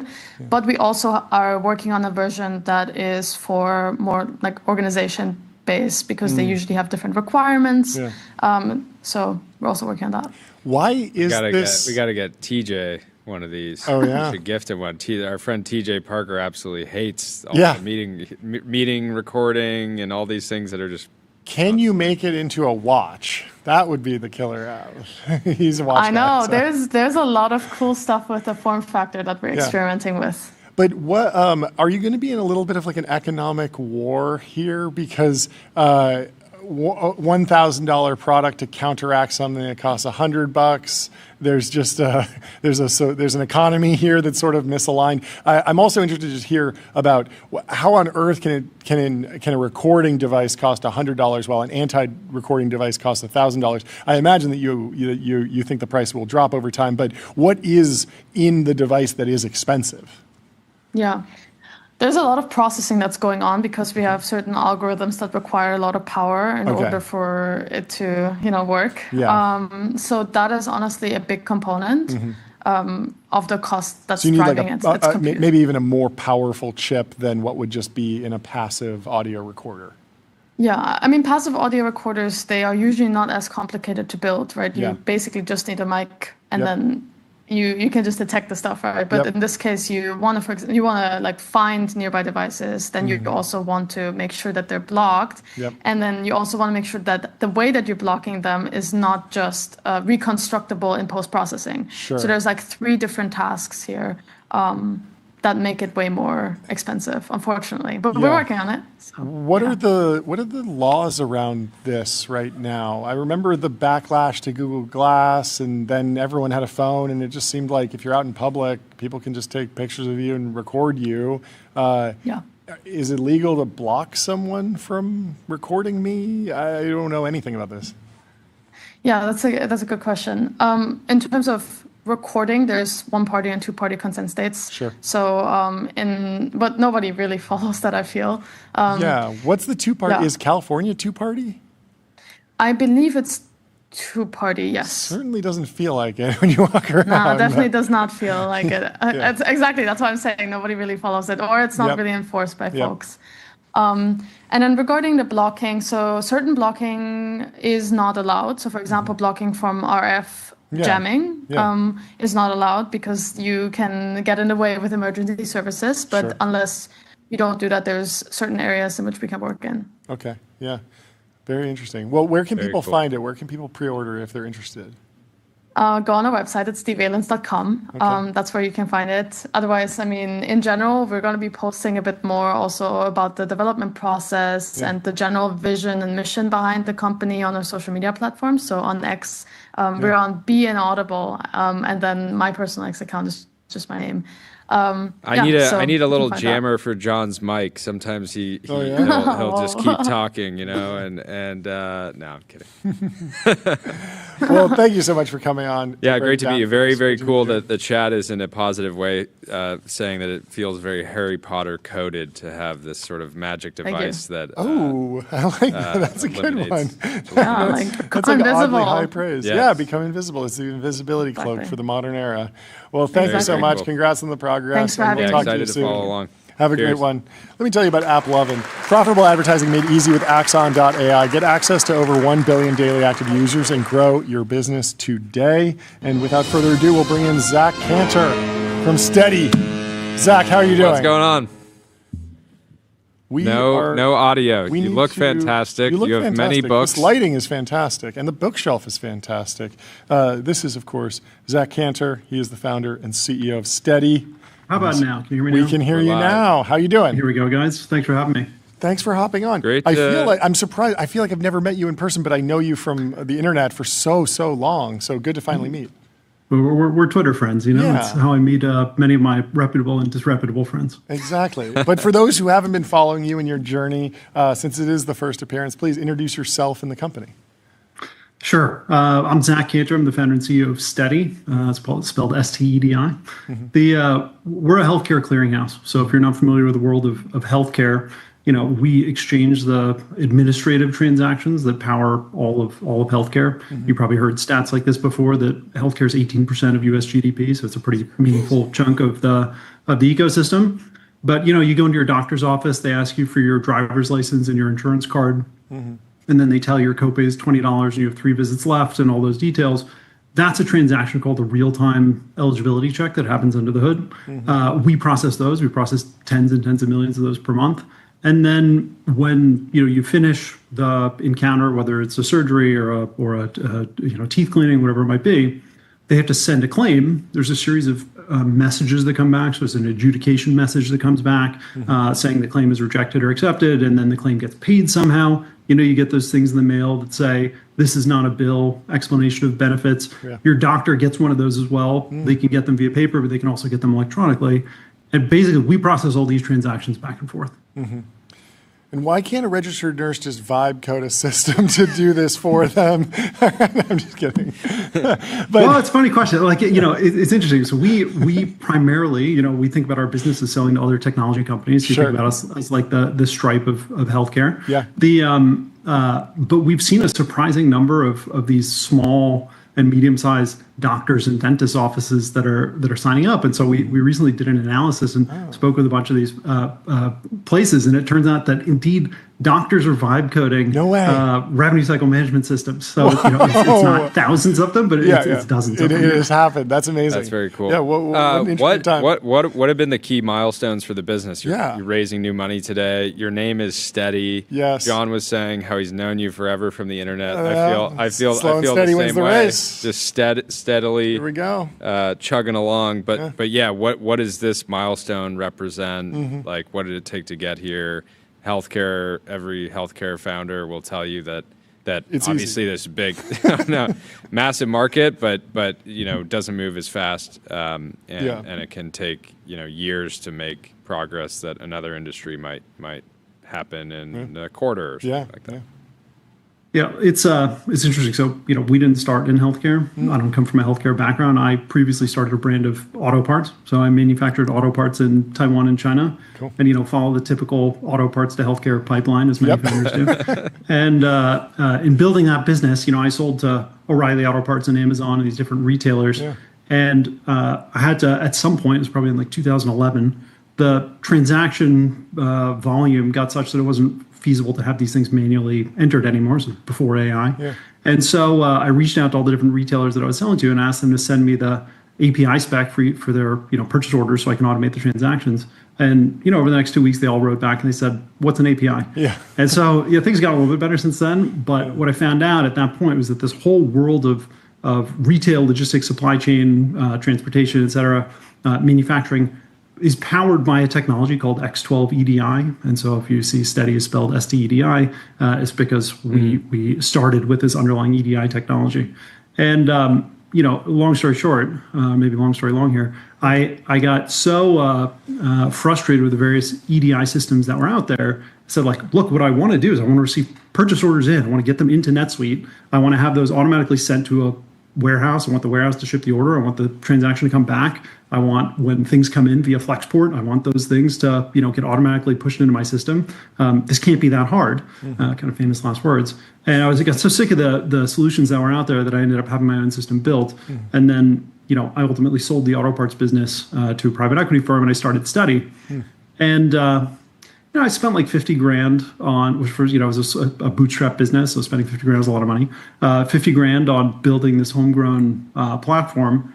And I was like, it's going to cost like 10 times as much to do this for everybody, for all transactions. I was like, but to be safe, there's margin of safety, I'll raise $1 million instead of 500K. And now we've raised $142 million total, and I think we still have more to do. It's gong time. It's gong time. There we go. Thank you. What's your favorite car? Favorite car. It's funny. Like I grew up. You look at the Porsche 911. You say like that's like a car that old guys who don't know anything about cars buy. And then you go and you drive one, and it actually turns out that 911, 60, 70 years of iterative design is pretty good. Yeah. What kind of auto parts were you selling? I'm in the market to pick up a straight pipe exhaust system. It was a birthday present for Jordy. I'm hoping to get him some LED underlighting as well. Maybe stance his car. Were you doing anything like that? I can hook you up. You can help. That's fantastic. It's gonna be like TBPN. Yes. My ride edition. Yes. That's what I'm looking for. I want a horse. You like horses? We put a horse in your car. We put a gong in the passenger seat.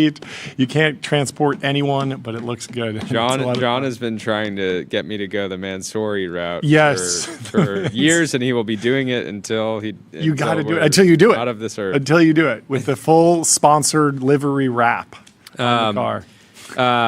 You guys hiring? I'm assuming. Yeah. Oh yeah.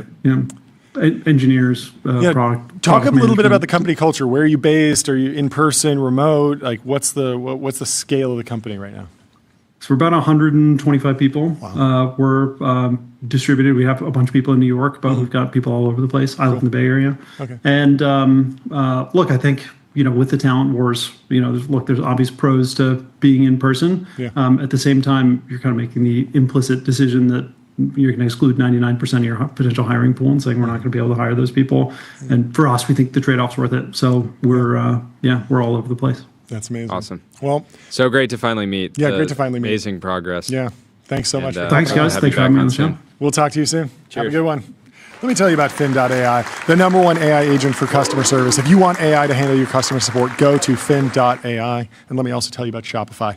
Shopify is the commerce platform that grows with your business and lets you sell in seconds, online, in-store, on mobile, on social, on marketplaces, and now with AI agents. And without further ado, we're going back to back. There he is. Zach. Oh, we got Nick. Sorry. I thought we were having Zach. Great to I was see excited you. to go back to back, Zach to Zach. Look at this, plaid on plaid. But this is a beautiful on plaid. background. This is a beautiful outfit. Now, Introduce yourself. at plaid. Tell us how it's going. This is where I'm living now. It's good to see you guys. Good to see you Great too. to see you, dude. How you doing? Let's just start with a gong. Let's start with a gong hit. I don't want to wait. No delay. The anticipation was too high for the last one. Congratulations. You know how long I've dreamed of that moment. Oh, I've got to take a quick photo for my mom. Let's do Got it. Fantastic. Very fun. You can, of course, screenshot it. Yeah. But it's cooler. It's cooler. Later, you'll be able to screenshot yourself You taking a picture, and then say, look, Mom, I took this screenshot of me taking a picture for you. Give us some background. Tell us the story of how you wound up in this particular situation. Just take us through it. Well, I'm excited to talk to you all about it because as pioneers of new media, I feel like you'll understand this more than most people. But, we've been building This Week in FinTech as what started as a FinTech newsletter and turned into more of a FinTech media company over the last 6.5 years. And the Plaid team approached us about 5 months ago. Yeah. And I thought we were going to talk about a partnership. So I came in there ready to sell a sponsorship, ready to sell a media deal. Yeah. And they said, actually, we've been thinking a lot about how we can improve the conversation around FinTech, and we want to partner with you guys. And what that means is we want to acquire the business. Yeah. And they won. They out-negotiated me. But here I am. That's Amazing. great. Amazing. So what do you think stays the same? What do you think changes? Are you going to be working in their office? How does all this fit together? Yeah, I went and did a little office tour this morning, and I got a badge. So they haven't given me my gun yet, but they did give me my badge. And so after 6.5 years working out of a home office, just seeing another person and having a conversation in an office was a transformative experience for me. Yeah. We are going to keep things mostly the same from now, and then we'll just keep adjusting as we go. I think probably the best comp for what we're looking to build is something similar to Bloomberg with Bloomberg Business Week, where these are two really complementary properties. There's obviously a parent company, they share a name, but you can be a Bloomberg software customer without reading Business Week and vice versa. Yeah, that makes sense. What is the state of fintech? What are you? I mean, you've been 6.5 years. You've seen the boom, the momentary bust, the comeback. During that time, there's been so many companies that have thrived throughout the entire period, even as the market was in turmoil overall. But what are you most excited about today? Well, I assume most of the 500 million TBPN watchers know Jordy's background, but Jordy's an exited fintech founder who built Party Round and Capital. And so you also had a front row seat to kind of the change in the fintech ecosystem over that period.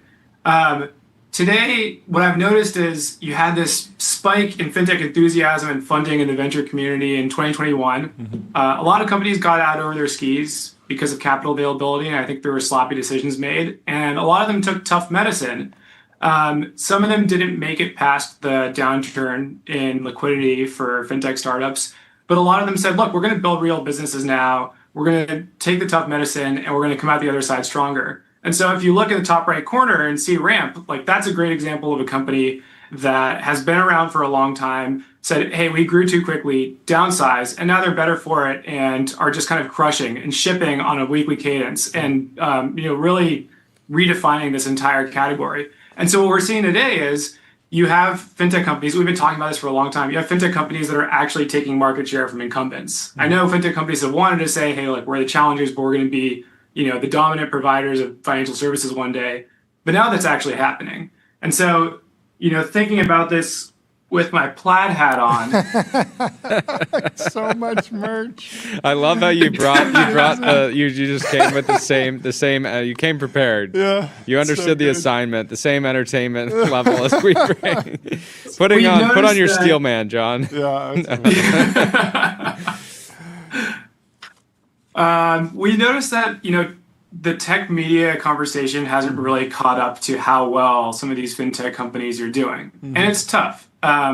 Technology media is really stretched. And I think there are a lot of different areas like AI, like crypto that, command a lot of attention. And so you have really well-run companies like Ramp that are doing genuinely interesting stuff and shipping at this crazy rate, but nobody's covering them other than the TBPN. And so we're looking to really but even we're not covering it on a level where if you're a fintech industry insider or builder, you're actually getting alpha from our fintech coverage. And alpha comes into like, okay, what does infrastructure look like? What kind of what bank partners are evolving with the needs of these companies? Like, you guys are going like 10 layers deeper and have been for so long. I think it's super important. Yeah.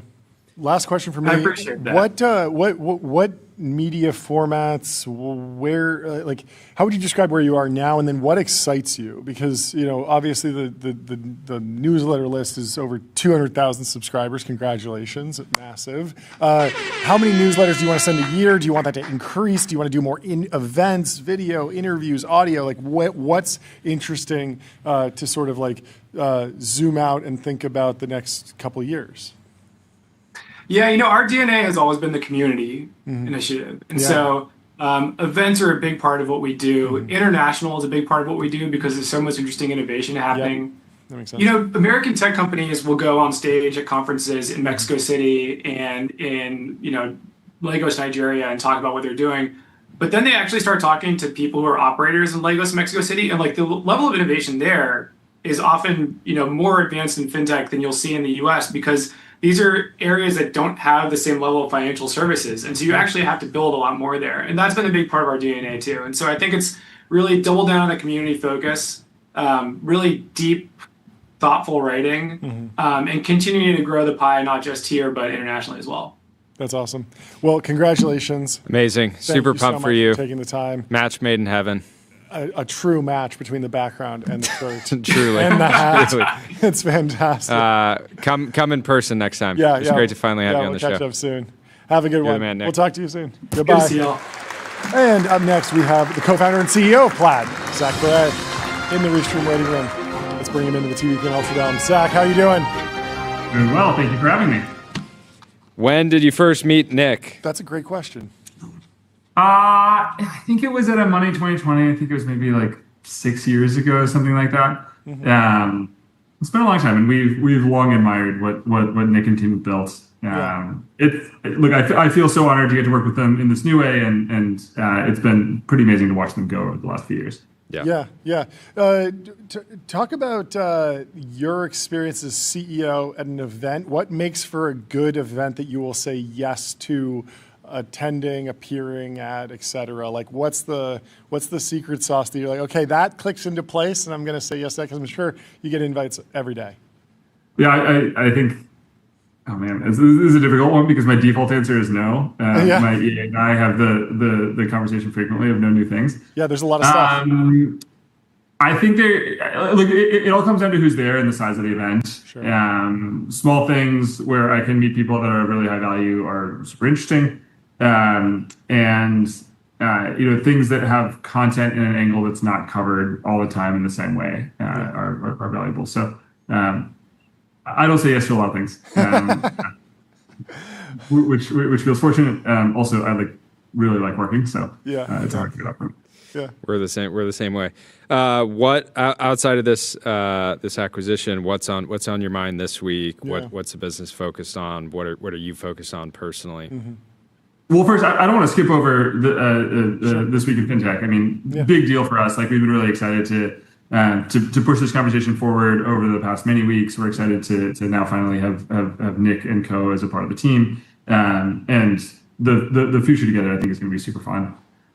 Aside from that, big focus is AIify everything. So you might have seen we did a launch with Perplexity. This was, I think, a week and a half ago or so, where we can power the finance tab of the Perplexity application.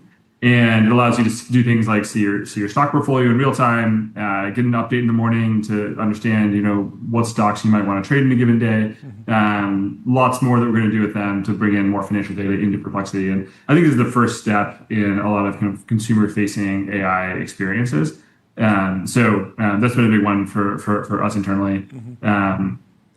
That's very cool. I mean, you think about people are using, they're going to AI tools for intelligence to help them understand the world, but then they lack all of the, maybe you've put something into the context, or maybe that has some memory, but it's lacking like that real-time data on you individually, and money being at the core of everyone's life just means that it's like very important for it to be in there. So that's very cool. Yeah, what is integration with AI tools look like? How is it changing? Obviously, you're known for the API, which has had years and years of development. There's MCP now, there's skill.md files, there's all these different ways to interact. The agents can obviously use APIs and write their own API integrations. Where do you see that going? Are there any changes that you need to make, or you're in flight already making? Yeah, so short answer is the core of Plaid doesn't change all that much, right? Yeah. We are a pipe to bank accounts. Yep. We're then a data store on top of that, and then analytics that sit on top of that. So that chain doesn't change all that much, but the entry point to that change does change a lot. So we're doing a lot of work internally to say, how do we build a one-shot vibe coder, get started with a thing? Yep. So you can go home and build your own personal financial management app. Now, you guys are nerds. You might do that. Yep. Most of the world is not quite as nerdy. No Yeah. offense. And I was literally then just you might thinking be- about that. I was like, okay, so I'm going to go and tell Codex to write a Plaid integration, pull all my bank accounts together, tell me exactly how much money I spent on everything, recategorize it using LLMs, basically like rebuild Mint for myself. And I'm like, maybe there's a tool for this. I don't know, but it'll be more fun to build. So tinkerer mindset. all that. You should probably just use Perplexity or Yeah, many of the exactly. other wonderful Plaid apps that are out there. I will say I have spent more hours than I would care to share building like the totally most souped up like personal financial management Yep, tool. It I does can literally imagine. everything in my financial life. And it is perfectly Six built. monitors. Yes, Just like situation monitor. Yeah. Not six, but you don't see this room. There are many. We caught you. This app is like the perfect thing for me and my wife. It's like it has everything, and like I can like chat with like our legal docs from like purchasing a house and stuff like all sorts of stuff. Yeah. Anyway, so some people are doing that, and we would like to make it really easy for those people to do it. I think we saw like in like 2 months, I think we saw a 200% increase in the number of like hobbyist developers that are building stuff on Plaid. Yeah. I don't quote me on that stat. I guess I'm on public TV now, so I said that. But Business the Insider's numbers going went to turn up. this into an article for sure. No, we The won't numbers went up a caveat lot. it. But I was about to ask you, like, yes, you are actually seeing some sort of material increase in the number of like small indie developers, vibe coders, hackers, individuals. It's not just, I'm sure there's a lot of excitement from the enterprise to deeper their integrations, but you are seeing a groundswell at the individual level, which is fascinating.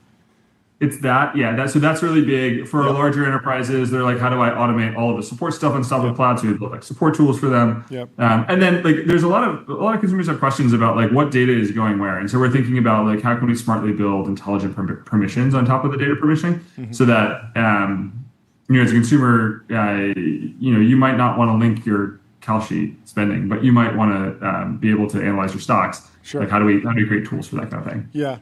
Are you seeing, like, I guess the question is like, where are you seeing benefits when the frontier advances? Like people are, currently excited about GPT 5.4 or Gemini 3.1, and they see a model and they're like, okay, this new release does this new benchmark better, or it has a better smell, or it feels better in this particular area. But as a business owner and business leader, you might have a system that's using an LLM or an API, and it's already at 100%. And so are there systems that you're not upgrading, and then there's some systems that you want to keep on the frontier, like chat or I don't know, going around and doing fraud detection? Like where are you hitting the newest, most expensive model button versus, okay, the system that we've built is actually rock solid and like we're good there? Yeah, so there's a lot of layers of the stack, and it kind of varies based on the layer. So for coding, like I want our engineers to be using cutting edge possible everything in almost all situations. Now, at some point we will get into like cost optimization and cost management. We're not in that phase right now. We're in the like get the best possible thing and go as fast as you can. Within the products, we don't want to actually upgrade our models too quickly. For example, like we've built a lot of stuff to improve transaction categorization. If transaction categorization changes quickly, our customers notice and they're like, oh, well, I built like, you might say something's a restaurant and I want to say it's a food purchase. Okay, great. But if you change it all the time, then I'm not going to be able to map restaurant to food purchase as quickly as possible. So it's like different names for the same category. Those changes are hard. Where it flows into our anti-fraud models and like eventually into our credit models, we don't want to be changing the models too quickly because we have to do a lot of back testing every time we make an upgrade. But then anything that's like, customer facing, like our improved support experience, so on and so forth, like there we can be quite iterative, and like oftentimes we're not using the cutting edge, we're maybe using a turn or two back because the value, it doesn't make any better responses, but the cost is high. So there's so many different choices that we're making on this stuff. It's honestly really fun. Yeah, it seems like a really What is your thesis on how agents will use money? Because there's a number of companies that have sprung up, and their incentive is to tell you that agents will exclusively use stable coins and generate their own real-time payment rails on the fly because they don't want to deal with fees. And I think we've generally John and I have been pretty like neutral on this. Like we can imagine a scenario where an agent would use stable coins, but we can also imagine a scenario where Where my an agent like hires a is, human like, to be a connected. bag man and carry cash from one place to another. That's another possibility. That's another possibility. Or just use the Go to a labor marketplace. existing rails that if an agent's acting on my behalf, maybe they use the existing Yeah. set of financial products that I already use. Yeah, I mean, for as far as I can see, which in this environment is maybe a year or something like that, I think like agents using credit cards is going to be like by far the primary thing that happens. The reason for that is the merchants accept credit cards, right? Merchants don't accept stablecoins for the most part for most of the things that a consumer wants to do. Now, over time, certain types of merchants might start to accept stablecoins, like certain types of payments might move in that direction. The question is like, will the companies that care about making credit cards really easy be able to make them sufficiently easy in the amount of time that the merchants actually start to shift to think about accepting stablecoins? And my hunch is like you've seen, I think like Ramp actually launched an agentic credit card. Like one of our customers, privacy.com, they have an agentic credit card. I know there's a bunch of other agentic credit cards that are out there, and like I can't like imagine that there will not be 5,000 YC companies that are launching agentic focused credit cards soon. So like I think we will see more and more options pop up. That's not to say I'm not a believer in stablecoins. I think it'd be super cool, but I just don't think it's realistic in a short time frame. Yeah, that makes a ton of sense. What about what is your timeline or prediction around big institutional banks natively supporting stable coins? Like, is there a point where like the default Chase account, you want to make a payment and you have the option of a Zelle, a wire, or a stable coin payment, or is that not coming ever? Or what's your general read? I think it's probably coming. I don't know that it's coming fast. And I think there's like a lot of reasons for them to want to be slow, but I certainly think some of that is coming. I think wires not working on weekends, one, is actually structurally not true. There are many ways to like create the effect that a wire has moved on weekends. So like if a bank wanted to do that, they could do that. But ultimately, like it is a thing that bothers enough people that some people will want to move money on weekends, and we're gonna have to give them ways to do that. So stablecoins seem to be the most optimal way to do that, even though you can change the existing system.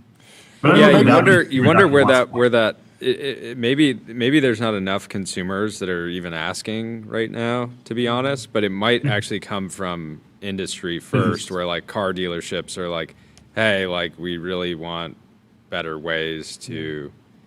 I just found a bit of a potential competitor for you. You might need to watch out for in like the agentic future. I went to Brinks.com, and there you can move money via an armored car, and the roads are open on the weekend, so you can move a lot of cash. You might want to watch out, Zach. You start retooling the business plan because you're going to have to deal with, hey, Codex, dispatch the Bring truck. Don't make mistakes. This is going to happen. You got to watch out. You got to stay sharp. What else is on the roadmap for Plaid this year that you can talk about now? We've got Effects coming up. So Effects is our annual conference. It'll happen here in a couple months. It's going to be awesome, super fun. Nick, we haven't figured out what we're going to do together. I was thinking he could fit really well into that too. MC. Great. Very good. Exactly. If you guys want to come visit, we'd love to have you. Amazing. But so that's going to be a big one. We've got a bunch of launches lined up for that. Cool. I can't spill the beans on all of them, but like there are going to be a lot of AI related things, as you might imagine. And then look, it's been a really fun year so far. I think just like even for me as a leader, retooling the company to think about like how do we want to operate differently. If the average size of an engineering product and design pod was 8 people, now it's 4 people. Like how can we parallelize things? So like honestly, just as a leader, it's really fun right now to get to retool an entire organization around an improved shipping velocity. I'm nerding out with it. It's great. I love it. Love it. Well, congratulations on all the progress. Congratulations on the acquisition, and we'll talk to you soon. Have a great rest of your day. Great to see you, Zach. Goodbye. The Daily Beast got a little bit of a scoop. Here's how they phrased it. They said the 75-year-old Disney executive who stepped down as CEO just last week has been busted for leading a secret double life on social media under a different name. And Taylor Lorenz is on a tear. She says, Bob Iger had a private IG account for IRL friends and family where he shared kayaking photos with his wife. And this is how the Daily Beast framed it. That is an absolutely deranged way. It's like, yeah, I guess he had a Finsta. He had a fake Instagram account where he would, connect with friends. Not an uncommon tactic for someone who's probably the most scrutinized and watched public figure potentially in the business world. Everyone wants to track and read into what is Bob Iger doing. Is he, is he in the office? Is he in Orlando? Is he at Disneyland? There's a lot of reasons why people would want to report on everything that he does, and he probably doesn't want to share all that, so he had to do the fake Instagram, the alternate, the private Instagram for friends. We have a good place to end it. Please. John Palmer's wife's company was more innovative than TBPN and Fast Company. Honestly, fair. What is row 7? We got beat. Row 7 makes seeds. Seeds? A vegetable company dedicated to deliciousness. This is more innovative. It is. They're inventing vegetables. They're returning. We reinvented business television. Well, it ain't over till it's over, so stay vigilant. Just wait row for next 7, year. because we're coming for you. We're coming for you. It's personal now. It's personal now. We're not stopping until we get to number 41. Let's make it happen. Thank you for watching. Thank you Leave for us 5 watching stars today. on Apple Podcasts and Spotify. Sign up for our newsletter, tbpn.com, and we'll see you tomorrow at 11 a.m. Pacific. See you tomorrow. Goodbye.